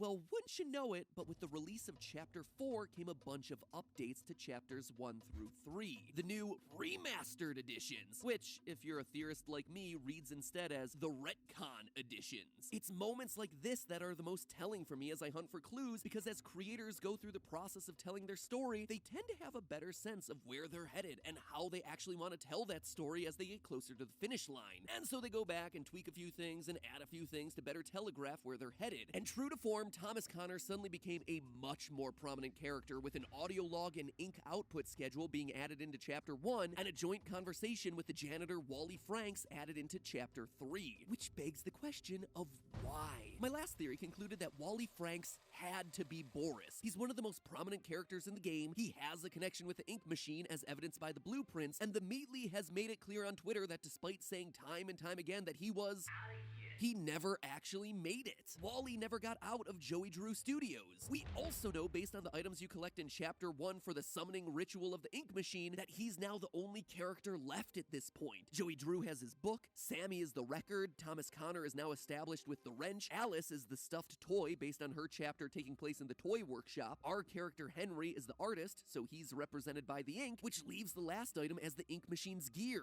That's Wally Franks. He's an essential character to this story, appearing in every chapter, and yet the creator of the game decided to retcon Thomas into a bigger role so that he could become Boris, despite the fact that all the signs were pointing to Wally Franks becoming Boris. This tells me one thing, that the Meatly has other plans for Wally, Jesus. and has had other plans for Wally the entire time. We have, what, It tells 3 more me that videos? Wally Franks is gonna be revealed to be the Bendy monster. Wally's Bendy? Florabelle is our new hero inside AFK Journey, and despite her charming appearance, this character... Got hit with an ad. I know, it seems like it should be Joey Drew. There is tons of evidence for that, but it's starting to feel like that's more and more of a misdirect by the Meatly. I mean, think about what we've learned about Joey Drew up to this point. He's selfish, he steals, and he's a liar. When I agreed to start this whole thing with him, I thought there'd be a little more give and take. Instead, I give, and he takes. He's not the type of person to test the ink machine on himself, which is why he gives people like Susie a special opportunity, using the ink to turn her into Alice as a test case. But our evidence isn't just a psychological analysis of the character. The limping, twisted-footed Bendy that I talked about in the last theory that I thought connected with this shot of a wheelchair from Chapter 1, it appears to be gone in the newest chapter, and in the remasters as confirmed by these animated models released by the game's official team. And if that wasn't enough, if nothing else, we know that Joey Drew sent that note from the beginning of the game. Unless he sent it right before he transformed himself, it doesn't make a whole lot of sense that a Bendy monster looking like that would have the best penmanship. Now look at another change that happened in the remasters. It used to be that Bendy was summoned by pentagrams on the ground, but if you play through again, you'll notice that they're just random shapes in a circle. Pentagrams come with evil satanic connotations. This change tells me that Bendy is no longer meant to be purely a villain, but if he's Wally Franks, a man who was against his will thrown into the ink and transformed, this suddenly makes sense. We also know, based on that Twitter post I mentioned earlier, that Wally doesn't escape from Joey Drew Studios, so he has to be someone in the game, and we have yet to meet him with just 1 chapter left. There's only so many people he could possibly be. Now look at his audio log from Chapter 4. These guys down in the warehouse get to play games all day while I'm stuck cleaning up after them. I tell ya, if these guys don't start realizing who the real genius is, I'm out of here. This reveals to us that he's disgruntled and vengeful to his fellow employees, a trait which, we know from Susie as Twisted Alice, would turn him into an imperfect ink creature, like the imperfect ink demon Bendy. The clip also reinforces the idea that Wally cleans up the messes of everyone else. And what do we see Bendy do with the projectionist in Chapter 4? Cleans up his mess by dragging his body away. In fact, if I'm right in saying that Bendy is constantly throwing people back into the ink machine in the hopes of producing a perfect Bendy, well, that's what he's doing in the context of this entire plot. He's trying to clean up after the mess Joey Drew created. But regardless of whether evil Bendy is Joey Drew or Wally Franks, one thing I can promise you is that just like there's an evil Alice Angel and a good one, there is a perfect Bendy to balance out the ink demon. And dear viewers, I'm here to tell you that perfect Bendy is you. That's right. You, Henry the protagonist, are gonna be the prophesized Bendy that saves Joey Drew Studios and all its employees from their cycle of rebirth. Here's how I see the whole thing playing out. First, we know that Joey and Henry started this business together, and we know that Henry created one of the characters. Based on the fact that his desk has what appears to be an early version of Bendy with a no over top, it seems pretty clear that he created Bendy but got rejected. Isn't this story like pretty much like half 2 dudes created the thing together, then they got a fallen out? No. Maybe? by Joey. Eventually, Henry leaves the company. However, we know that Joey Drew steals characters. So he stole and tweaked the design of Bendy, leading to huge amounts of success and even its own theme park. Which begs the question then, what would lead Susie to say this? Apparently times are tougher than I thought. For a moment there, I thought I'd be stuck with the check. Why would Joey, despite all this success, Me on be Twitter. poor? Well, it's because of Henry. We know that Henry did something to the studio or to these characters based on this line in Chapter 3. I know who you are, and I know why you're here. I'm thinking Henry sued the company for stealing his character, or perhaps based on the poison ink that he's represented by in that opening ritual, is the one who created and sent the ink machine in the first place, all in the name of sabotaging the man who stole his character. It was his OC, Do Not Steal, but then someone did. Joey Drew stole his OC, and we online know that that's unforgivable. So Joey invited him back 30 years later to see the ruins of their business, forcing Henry to face what he did. Joey approaches Henry, forces him into the ink, and everything seems lost. But then, since the ink machine clearly judges people, Henry's pure love of these characters will be the thing that ultimately allows him to emerge as Perfect Bendy, overcome Joey Drew, destroy the ink machine, and set everyone else free. The end. Well, at least until 5 chapters at Bendy's 2. But hey, that's just a theory. A game theory. A game theory. Oh, we're 4 away. Jesus. Not gonna lie, then kind of boring. Up another victory on the game theory win sheet. With the release of Bendy's last chapter, all my theories were put to the test, and it looks like we were overall pretty darn right, at least for the things the Meatly wasn't purposely misdirecting us on. Allison and Thomas were indeed revealed to be perfect Alice and Cyboris. Human souls are indeed used to power the ink machine, and most importantly of all, we totally called that Joey Drew would be revealed to be the true identity of Monster Bendy. Wait, you're saying he wasn't? That he's just this old dude in his kitchen and Bendy is this mindless ink monster? Give me a few minutes. It'll all make sense soon, because this is the end of Bendy and the Ink Machine.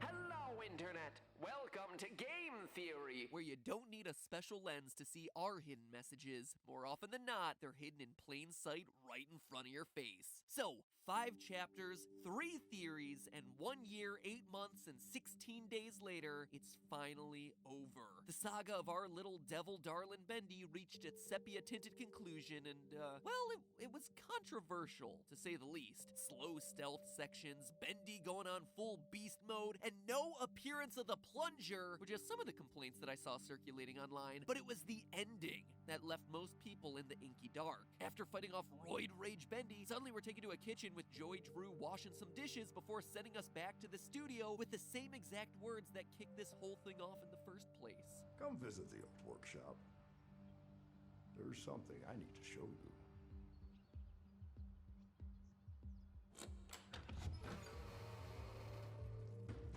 All right, Joey. I'm here. Let's see if we can find what you wanted me to see. Are you kidding me? Every time this game launches a new chapter, I need to play through the whole thing again since it's so unstable I lose my save data. I'm telling you, if I haven't found what you wanted me to see the other 5 times that I've gone through these chapters, this ain't it, Chief. Also, did it bother anyone else to hear Joey say, I need So should I just click off the video and that's it? to show you? There's something I need to show you. But then the closed captions say, want to show you? You're rankling my OCD here, game. Anyway, I don't think it's an understatement to say that this was far from the ending the series had been leading us towards, understandably causing frustration to gamers who'd spent the better part of the last 2 years theorizing about this game's mysteries. So today we're gonna dive down to the inky depths and add some color to a finale that most people found a bit sketchy. Let's begin. First things first, it's important to establish that the events of the game never really happened. At least, not literally, like we played through them. Yep, it's one of those, where everything is symbolic, like a dream theory, coma theory, or in this case, a story theory. You see, the game tries to leave it open to interpretation, revealing in the endgame letter that repairman Thomas Connor is a bit miffed that someone stole his invention, the ink machine, only to show us a few seconds later after the credits that it's in Joey Drew's house. So could it all have been real? Yeah, it could have, but it's not very likely. That's why the entrance to Joey Drew Studios is attached to the kitchen, and why there's this dramatic visual shift when we're entering the real world. The game designers are trying to tell us through aesthetics that the studio isn't reality. This hallway with the 6 posters is very reminiscent of the opening hallway. Yeah, it is. And this room really interesting. is very reminiscent of chapter 1. It is. So this is my desk. Wait, oh. I wasted so much time in this chair. Making it even clearer is the fact that in the gameplay, Allison Pendle is transformed into the perfect Alice Angel, and Thomas Connor is Cyborg. But in real life, two are married and living happily together, with their time at Joey Drew Studios a faint memory in the distant past. There is very obviously a set of real-world events and a separate studio world. But making this distinction perfectly clear to us is this final post-credits moment, a little girl asking for yet another story from Uncle Joey. Tell me another one, Uncle Joey.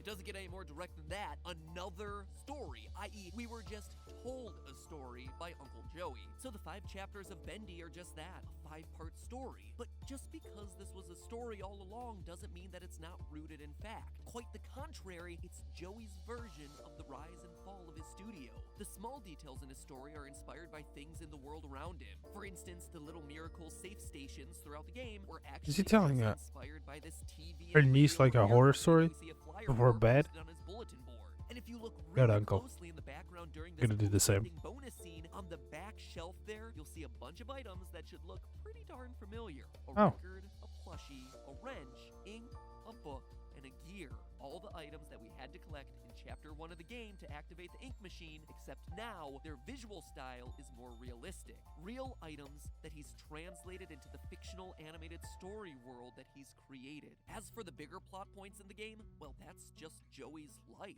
Joey clearly created a studio with the help of Henry, who, as we guessed, was indeed the creator of Bendy. Once Henry left the business to spend time with his wife, the studio eventually died. In part due to changing entertainment trends, people simply growing out of the old silent black and white cartoons. But when the tickets stopped selling, when the next big thing came along, only the monsters remained. But also because of a series of bad business decisions by Joey, most notably Bendyland. We know this from all the overdue bills on Joey Drew's bulletin board, as well as blueprints of the failed theme park. It's possible that Joey tried to keep up, evolve the Bendy character, revive him for an older audience, as we see darker, more mature, more gun-happy versions of the characters on the animating table in his house, but clearly American-style cartoons. Joey a poor, broken old man, which leads us All you gotta to do Monster is Bendy. put him Why in do a we high say school. that Monster Bendy is revealed to be Joey Drew? Well, it's because Bendy in the studio is a symbol of his regrets. Listen to his final dialogue in the kitchen. I thought I knew who I was,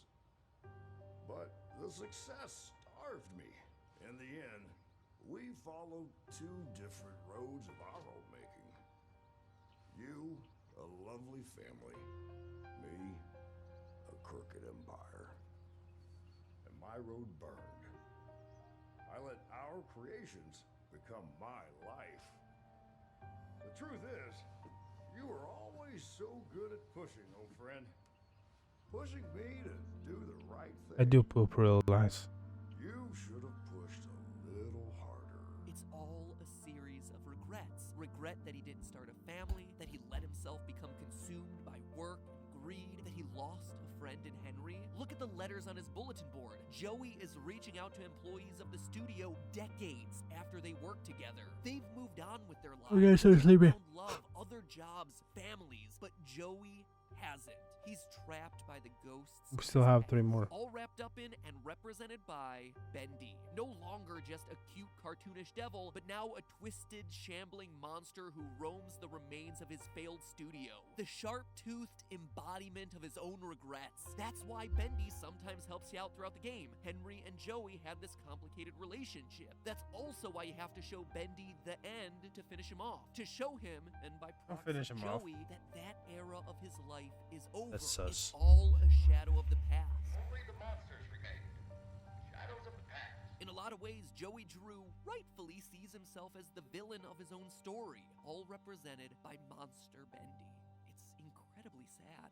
But then, what about Henry re-entering the studio? The mysterious writing on the walls? What does Joey want to show us? Well, from a literal standpoint, the writing that was on the walls was done by Henry. If you replay the game, you're given the ability to use a lens of truth in all the previous chapters. Each time the cycle repeats, you see on the walls that Henry makes a tally, and that he's able to call out certain events that happen every time he goes through the loop, where he's attacked by Sammy with the word ouch, where jump scares happen with the word peekaboo, etc. But confirming that it's Henry writing these messages are two in particular. His Dream My Effort, which reflects Henry's frustrations of working with and ultimately carrying the business of Joey Drew, as well as this one right next to a Joey Drew audio log, That's the Joey I Know. It's admittedly kinda odd that Henry compliments his own drawings here in the prison cell, and he might just want to check his grammar on this little bit of graffiti. Dream too big and you'll fail. More like grammar fail, am I right? Up top, okay, don't have to high-five me, it's okay. But it's definitely Henry leaving these messages. It's also why we have flashes of hallucinations throughout the previous chapters. They're events from past iterations of the loop peeking through. But then, why is everything a cycle? What does Joey want Henry to see? Well, it's a story Joey has told himself, and probably those around him dozens of times. He's relived these moments, this twisted history of his failed business countless times. That's the thing about regret. It doesn't go away. It exists in a constant loop of what-ifs and alternate choices. Except, as Henry himself points out, reliving the past does not change it. Joey being a prisoner of his own history is just a spiral of sadness, and no amount of reliving these events is gonna change them. That's why everything in these loops is so predictable. Every single cycle. Like Henry writes, there never was any choice. Making it worse is that, as Joey gets older, those he once worked with start passing away. Going through the game again, we see on the coffins the names of some of the key side characters. Susie Campbell, Grant Cohen, Bertram Piedmont, Lacey Benton, all dead and in their coffins. Sure, in the events of the cartoon studio, they may have been sacrificed to the ink machine, but I suspect what's really going on is that in real life, they're actually dead, passed away from old age or the like, which just makes Joey's situation worse. His past is crumbling away. The only people he ever had any connection with are fading away with time. Joey's alone, and he's dying alone.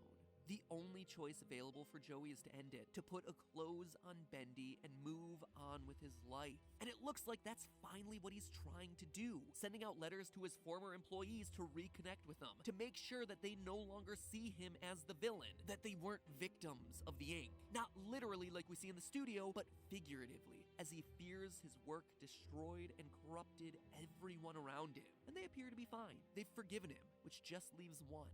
Henry, his oldest and most important friend, his co-founder, the one who represents everything that Joey's life could have and would have been, the perfect Bendy to Joey's twisted monster of regrets. When he invites Henry to the studio one last time, it's him bearing his soul to us, the ugliness, the regret.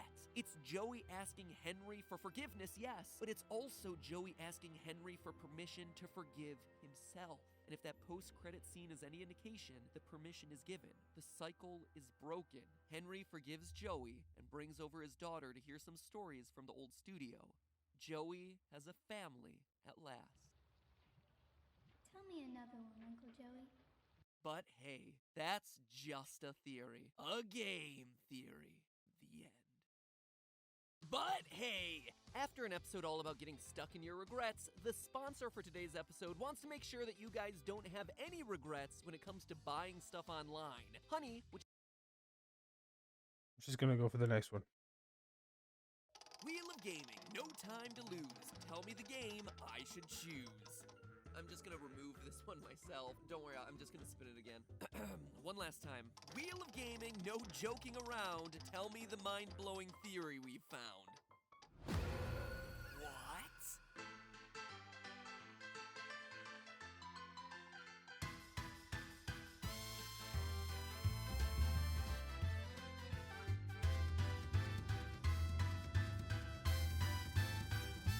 Hello, Internet. Welcome to Game Theory, where, first, a special thank you to my friend Ryder Bergen, aka Foot of a Ferret, for composing that jazzy little intro. He's an up-and-coming creator that produces the series A Brief History here on YouTube, and he does incredible work. So show him some love and check him out. I would recommend the 2018 Year in Review episode. And while we're thanking people, a very special shout out to Reddit and Tumblr theorist Dreamfisher for single-handedly putting Bendy and the Ink Machine back on my radar with some really fascinating observations. Trust me, I thought I was done with this game too, but we're back, and I gotta be honest, now that I've started digging through the game again, what I found completely upends a lot of what I thought I knew about Bendy's story. So let's not waste any more time because we got a lot to cover. It's time to dive back into the inky depths of Joey Drew Studios one more time. Before we get to things that got me to question some of my earlier conclusions about the game, let me first call out something that seemed to confirm one of the Bendy community's biggest fan theories, including a theory of our own. Hidden inside the game's files, there does appear to be confirmation that, at least at some point during the development process, Bendy was planned to be revealed as Joey Drew.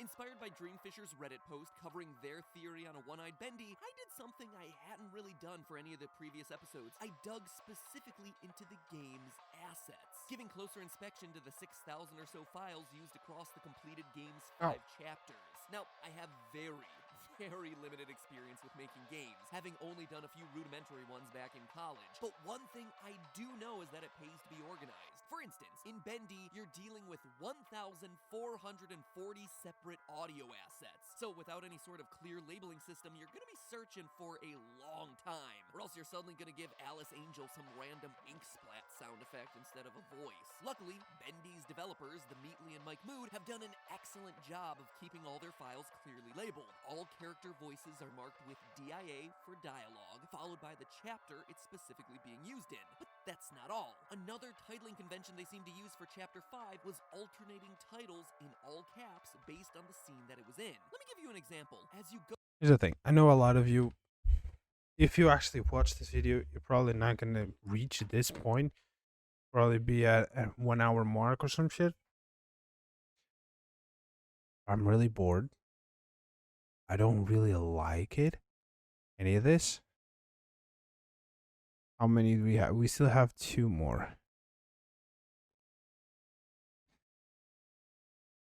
Go into the Sammy Lawrence So, early on in Chapter 5. All the audio clips for that section are in caps, like someone shouting for attention on Twitter. I'm gonna speed up.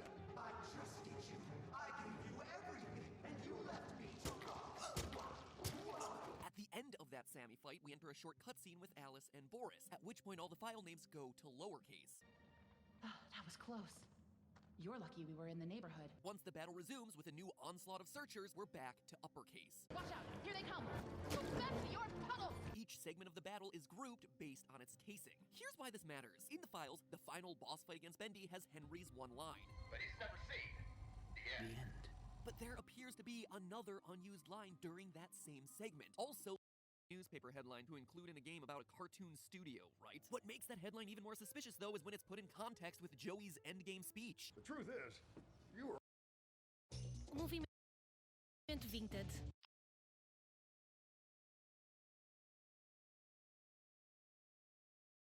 Here we go. I'm gonna see the last one, and that's it. I'm done. This place? The studio? These monsters? Can't go for all of this. There's a little story you need to hear. You ready? Here we go. Hello, Internet! Welcome to Game Theory! This studio is a monument to choosing the wrong road. Now, whether it was built for revenge or regret, I don't know. That's my riddle to solve. No, Joey, let's be honest, it's my riddle to solve. Always mine to solve. Today, we're diving back into the inky depths with Joey Drew Studios and their newest game, Bendy and the Dark Revival. If you're unfamiliar with the franchise, honestly, I can't really blame you. It's been 5 long years since the world was last buzz about Bendy. Oh sure, there was a mobile game, a short prequel title called Boris and the Dark Survival, and of course, the requisite handful of spin-off books released in the intervening years, but nothing really captured everyone's attention. It looked like the franchise was drowning rolling in its own inky grave. Which is why the trailer drop for an official sequel releasing in just a few weeks caught everyone off guard. And that wasn't enough. They then decided to catch everyone off guard again by releasing a game that was really long, really solid, and most importantly of all, really stable. Which, let's be honest, considering the quality of game releases these days, Pokemon Violet, is already putting it in contention for Game of the Year. It is a low bar. But of course, you know why I'm interested in this thing. The theories. Sure, I can go around all day inhaling full cans of bacon soup like an overzealous Kirby, but if there's no meat on the bone for us to chew on like a cartoonish wolf, well then this one's gonna get relegated to my ever-growing list of MatPat personal time games. Lucky for us though, Bendy be bringing the lore. I'm what they call a cycle breaker. Once upon a time, I knew how to start the cycle over, and when that happens, everything begins again. A lot of lore. From what I gather, it exists in parallel with the outside world, but completely removed from the march of time. A lot. It just keeps coming. Lore that I think is a complete lie. A lie that I plan on exposing today. Open your eyes and look around you. None of this. Look at me! Let me quickly catch you up with what you need to know. The original game, Bendy and the Ink Machine, was all about a talented animator named Henry Stein, former partner to the unscrupulous businessman Joey Drew. Over the course of that first game, we learned that Joey Drew has used human souls to fuel the titular Ink Machine, all in an attempt to create living ink creatures. But eventually, the animation studio goes bankrupt. Joey retires in disgrace, a bitter old man, and is ultimately forced to sell off the rights to his most famous characters to a new company, Archgate Films, run by Joey's old friend, Nathan Arch. And that's where this new game picks up. In Bendy and the Dark Revival, we play as Audrey, a young animator for Archgate who gets brought into the ink world by the clearly evil janitor Wilson. You're working late tonight. A pretty girl like you shouldn't be wandering around all Kiss me then, kiss me then, kiss me.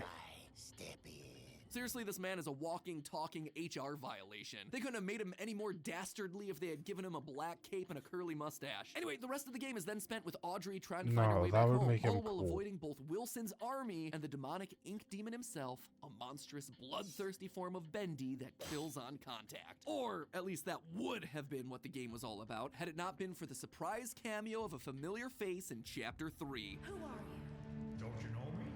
Take a good look. Joey. At a couple of points throughout the game, we encounter an inky version of Joey Drew himself, or at least an embodiment of his memories, who sits us down to take us through a literal slideshow of the game's lore. Where are we? A very old place, full of memory. There's a little story you need to hear. There's lore in the lore? There was a bitter old man. All right, well, it doesn't get much more straightforward than that. As part of the presentation, he tells us that the Henry we played as in the first game wasn't Henry at all, but rather an inky recreation that Joey made after the real Henry left the studio. Why would he do such a weird thing? Well, he wanted to torture Henry, get his stress out, kind of like a sepia-toned voodoo doll. In his anger, Joey used an evil machine to create another world. A world made of paper and ink, where he'd torment his own version of Henry forevermore. He felt betrayed by Henry, so as a totally healthy way of dealing with his anger, Everybody's made out of paper and ink. Can we just throw water at all of them? I don't know if that was a thing that anyone thought. Keep watching. He created this inky prison in order to punish anyone who ever crossed him. The world that we've been playing through in both of these games, simply known as the Cycle. Eventually, Allison Pendle, the second voice of Alice Angel from the first game, comes into Joey's life and makes him realize that he can be a good person. She didn't visit often, but when she did, she saw something good in Joey no one else could, including himself. Are we talking about someone who's like probably 30? You know, her and him like around 60? Because he's old. You can tell he's old. He's like 50, 60. She, just because she has the voice doesn't mean she's like 30. She could be like 50 as well. But if she's 30 or younger than that, I hate that fucking thing. I hate when there's like a big difference between in a relationship. Doesn't matter which one is the older one. Like, 'cause I keep thinking, like, if we go back in years, the younger person gets like 15, 12, and the older one probably gets like 40. You see what I'm going, right? Yeah, that's why I'm like, 3-4 years, I think, should be the max. Through their friendship, he began Unless you're to not see dating, the it's just, you know, So, out of kindness, once. he creates a version of Alice Maybe a Angel couple in the times. cycle to help Henry survive. Meanwhile, in the real world, Joey is also busy creating Audrey out of the ink to become his perfect daughter. That's right, the character that we've been playing as for the entire game is none other than Audrey Drew, a human made out of living ink. Joey finally did what he set out to do, creating the perfect life from just a pencil and a dream. Just a pencil and a A dream? Is there enough? You have to have heart. It's a nice story, and certainly a wholesome character arc for our dear old Joey Drew, but call me suspicious whenever a game literally sits me down and spells out the lore for me. I mean, the original game was practically built around theories. What we have done is left it up to the community. So if you play the game and your name is MatPat and you like to theorize, there's a chance you're going to figure things out and actually be able to understand what we were talking about. And also, let's just take a minute to look at who's info dumping this lore on us. The living embodiment of Joey Drew's memories. Oh sure, he might seem all nice and folksy, but remember, this is a guy who has never been trustworthy. On company records, Bendy is listed as his creation despite the fact that Henry created him. He also lied to his employees when the company was about to go out of business. The idea that the company is in some form of financial difficulty is untrue, and a slanderous lie against it. Even his close friend Nathan Arch said in the book The Illusion of Living, quote, Joey is so good at storytelling that even when he tells you it's not real, you can forget a moment later. I mean, this is a guy who is so jealous and bitter that he literally creates an endless torture chamber for his former business partner. And we're expected to trust his version of events? Events that make him seem like some sort of benevolent family man? No, I don't think so. So I started to dig around in Joey's story. And let me tell you, there's evidence hidden all around the cycle proving that Joey's version of events is a lie. A lie that throws into question everything that we know about the main character. You're just Audrey. lying. The true story of Bendy and the Dark Revival is one that Joey doesn't want you to know about. So grab yourself a pencil, a dream, and probably something to write on too. Just try not to get any corrupted ink on the carpets, alright? Just got them all washed. Speaking of things that you can wash, this is your final reminder that Theoryware holiday merch is available right now. And you have got the final couple of years. These puppies are gone, they're gone for good. So, if you want them, you know what to do. Head on over to theoryware.com or click the link down in the description below, because the last thing you want is to live with the regrets So, like, of actions you didn't take. Because then you're .com. going to fund yourself an ink machine to create a cyclical torture chamber where you live out the regrets of all those past actions, and the next thing you know, you're starring in an indie horror game and it's spinning off into a series of books, and no one is going to appreciate those books. Just saying. So, save yourself the trouble, order if you're interested. Alright, back to Bendy. Let's start by disproving what Joey Drew tells us, starting with the timeline of events. Joey claims that Allison Pendle walked into his life and changed everything, giving him a new lease on life and in turn prompting him to help Henry within the cycle. Except, we know that that can't be true. The dates don't line up. Allison joined Joey Drew Studios sometime in the 1930s. That means that the cycle would have been created Henry Ben, prior thank you to so that much for the date. follow. Why is that a problem? Well, it's because we have evidence that shows Henry begins his cycle in 1963. This is thanks to a letter that we get right at the start of Bendy and the Ink Machine, inviting Henry back to the studio 30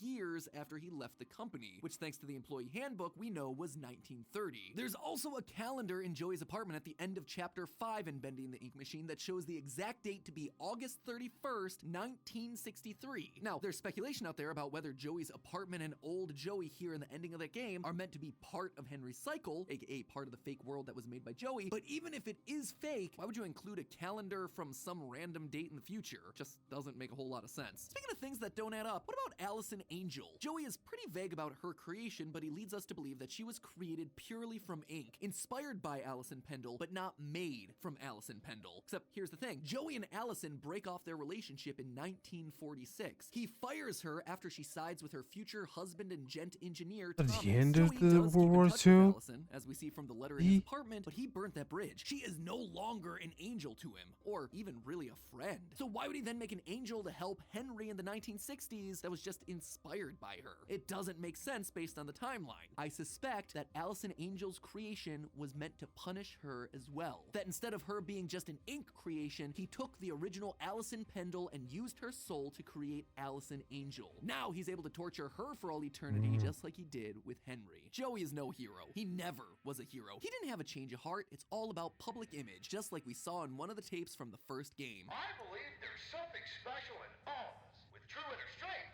You can conquer even your biggest challenges. Okay, let's stop it right there. I can only do so many takes in this trashy day. Of course, a living version of his memories is gonna paint him as the good guy. He never sees himself as wrong. But in reality, Joey is just putting a new spin on the chain of events in order to come out looking like the good guy to his daughter. His daughter. The one part of Joey's story that I haven't addressed yet. Who or what is Audrey? According to Joey, she's also a child of the ink. Perfect. Practically human, made to fill the void in Joey's life. Now, I think part of what Joey's saying here is true. She is an ink person. It's hard to deny that based on her bendy finger at the end of the game and the fact that she respawns out of the ink. But what I don't believe is that she's made purely out of ink. On the contrary, I think that she was made using human souls, just like every other Why ink does that character look in the like- series. And better yet, I know exactly who was used to make her. It's all thanks to 10 secret memories hidden throughout the game. One of the main collectibles that you can find on your adventure are memories. 10 items that we're told are special, but don't really seem to be. A baseball, hat, a duck, a hot dog, some Duck. crayons, stuff like that. Audrey never says anything about them,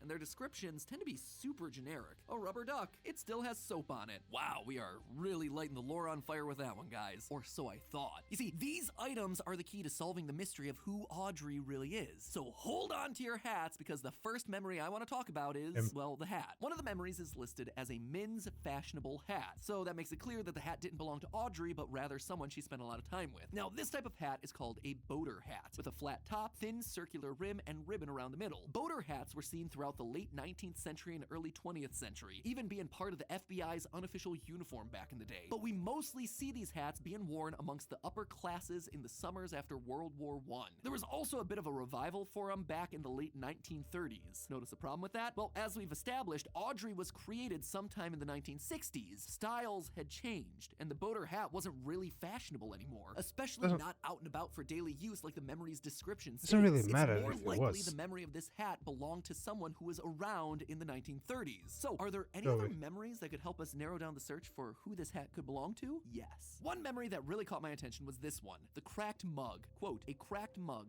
lovingly repurposed into a plaything. It may be sad, but it still has life in it yet. This broken mug was turned into a toy, which feels like a weird gift to give your kid, but whatever. Here you go, Audrey. Love you so much. Take this sharp piece of porcelain and have at it. But this isn't the only time in the game that we see a cracked mug. When we're shown to our room in Chapter 5, creepy janitor Wilson has left a very specific book on our pillow. It's a story called The Mug and the Maiden, and it stands out because it is long. I mean, like, long.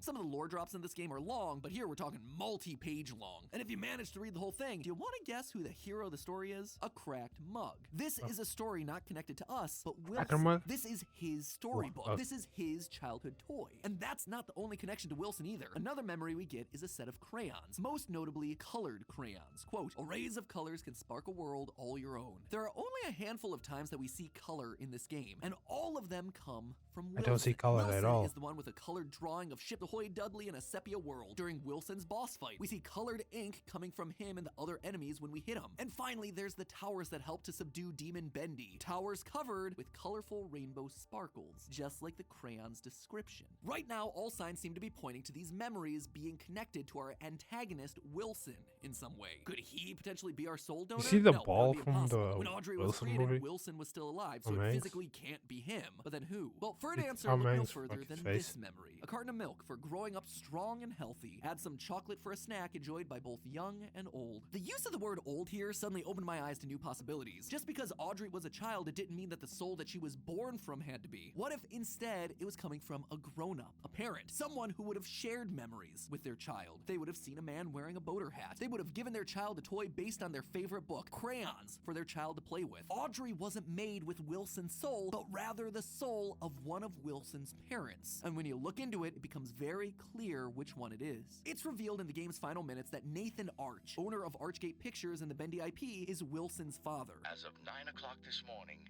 Bendy and all his little cartoon friends now belong to me. This acquisition, according to an article on the Joey Drew Studio Archives, took place in 1972, only a year before the events of the Dark Revival. So the timeline for Nathan being the soul donor doesn't add up. He was still alive at the time. But you know who wasn't? Wilson's mother. In the spin-off title, Boris and the Dark Survival, we get this clip from Joey Drew to Nathan Arch. Hope this reaches you in South America.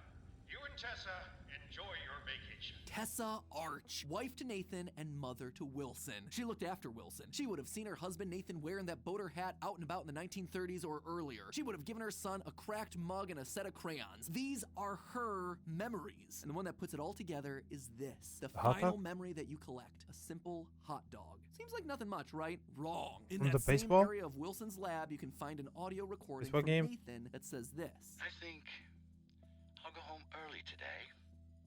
Maybe I'll even pick up a hot dog for Tessa. He brought a hot dog home for Tessa. That was a memory that they shared. A memory that Audrey now shares. In short, when Wilson's trying to kill you at the end of the game, what he's really doing, unintentionally, is trying to kill his own mother. Talk about your awkward Oedipus complex, right? In the end, Joey Drew turned to Nathan, his close friend during the financial collapse of his company. It's been quite a struggle to put this into words, Nathan. Truth is, well, the studio is coming up a little short. If you could lend us the amount I mentioned in my last letter, it would be a big help to me. But inevitably, this never came to pass. Nathan didn't help. Joey Drew Studios fell into bankruptcy, and Nathan picked the company's bones dry. Betrayed once again by someone that he thought was his friend, Joey, in true Joey fashion, did like he did with Henry and Allison before. He threw Tessa Arch into the machine. He turned her into ink. He would tear the Arch family apart in order to create a family of his own. He used Tessa's soul to create Audrey, and then he created a cover story to hide all of his misdeeds. A story that framed him as the good guy.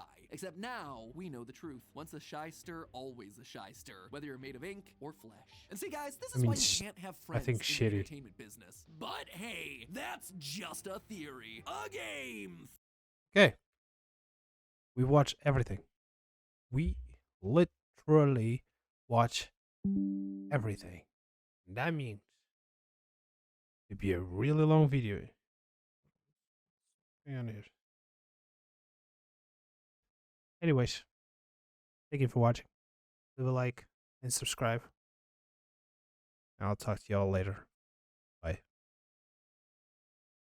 If you're watching the stream, if you're watching the VOD, what's up? What's up? What's up? What's up? Goodbye. Thank you for watching. Almost 3 hours.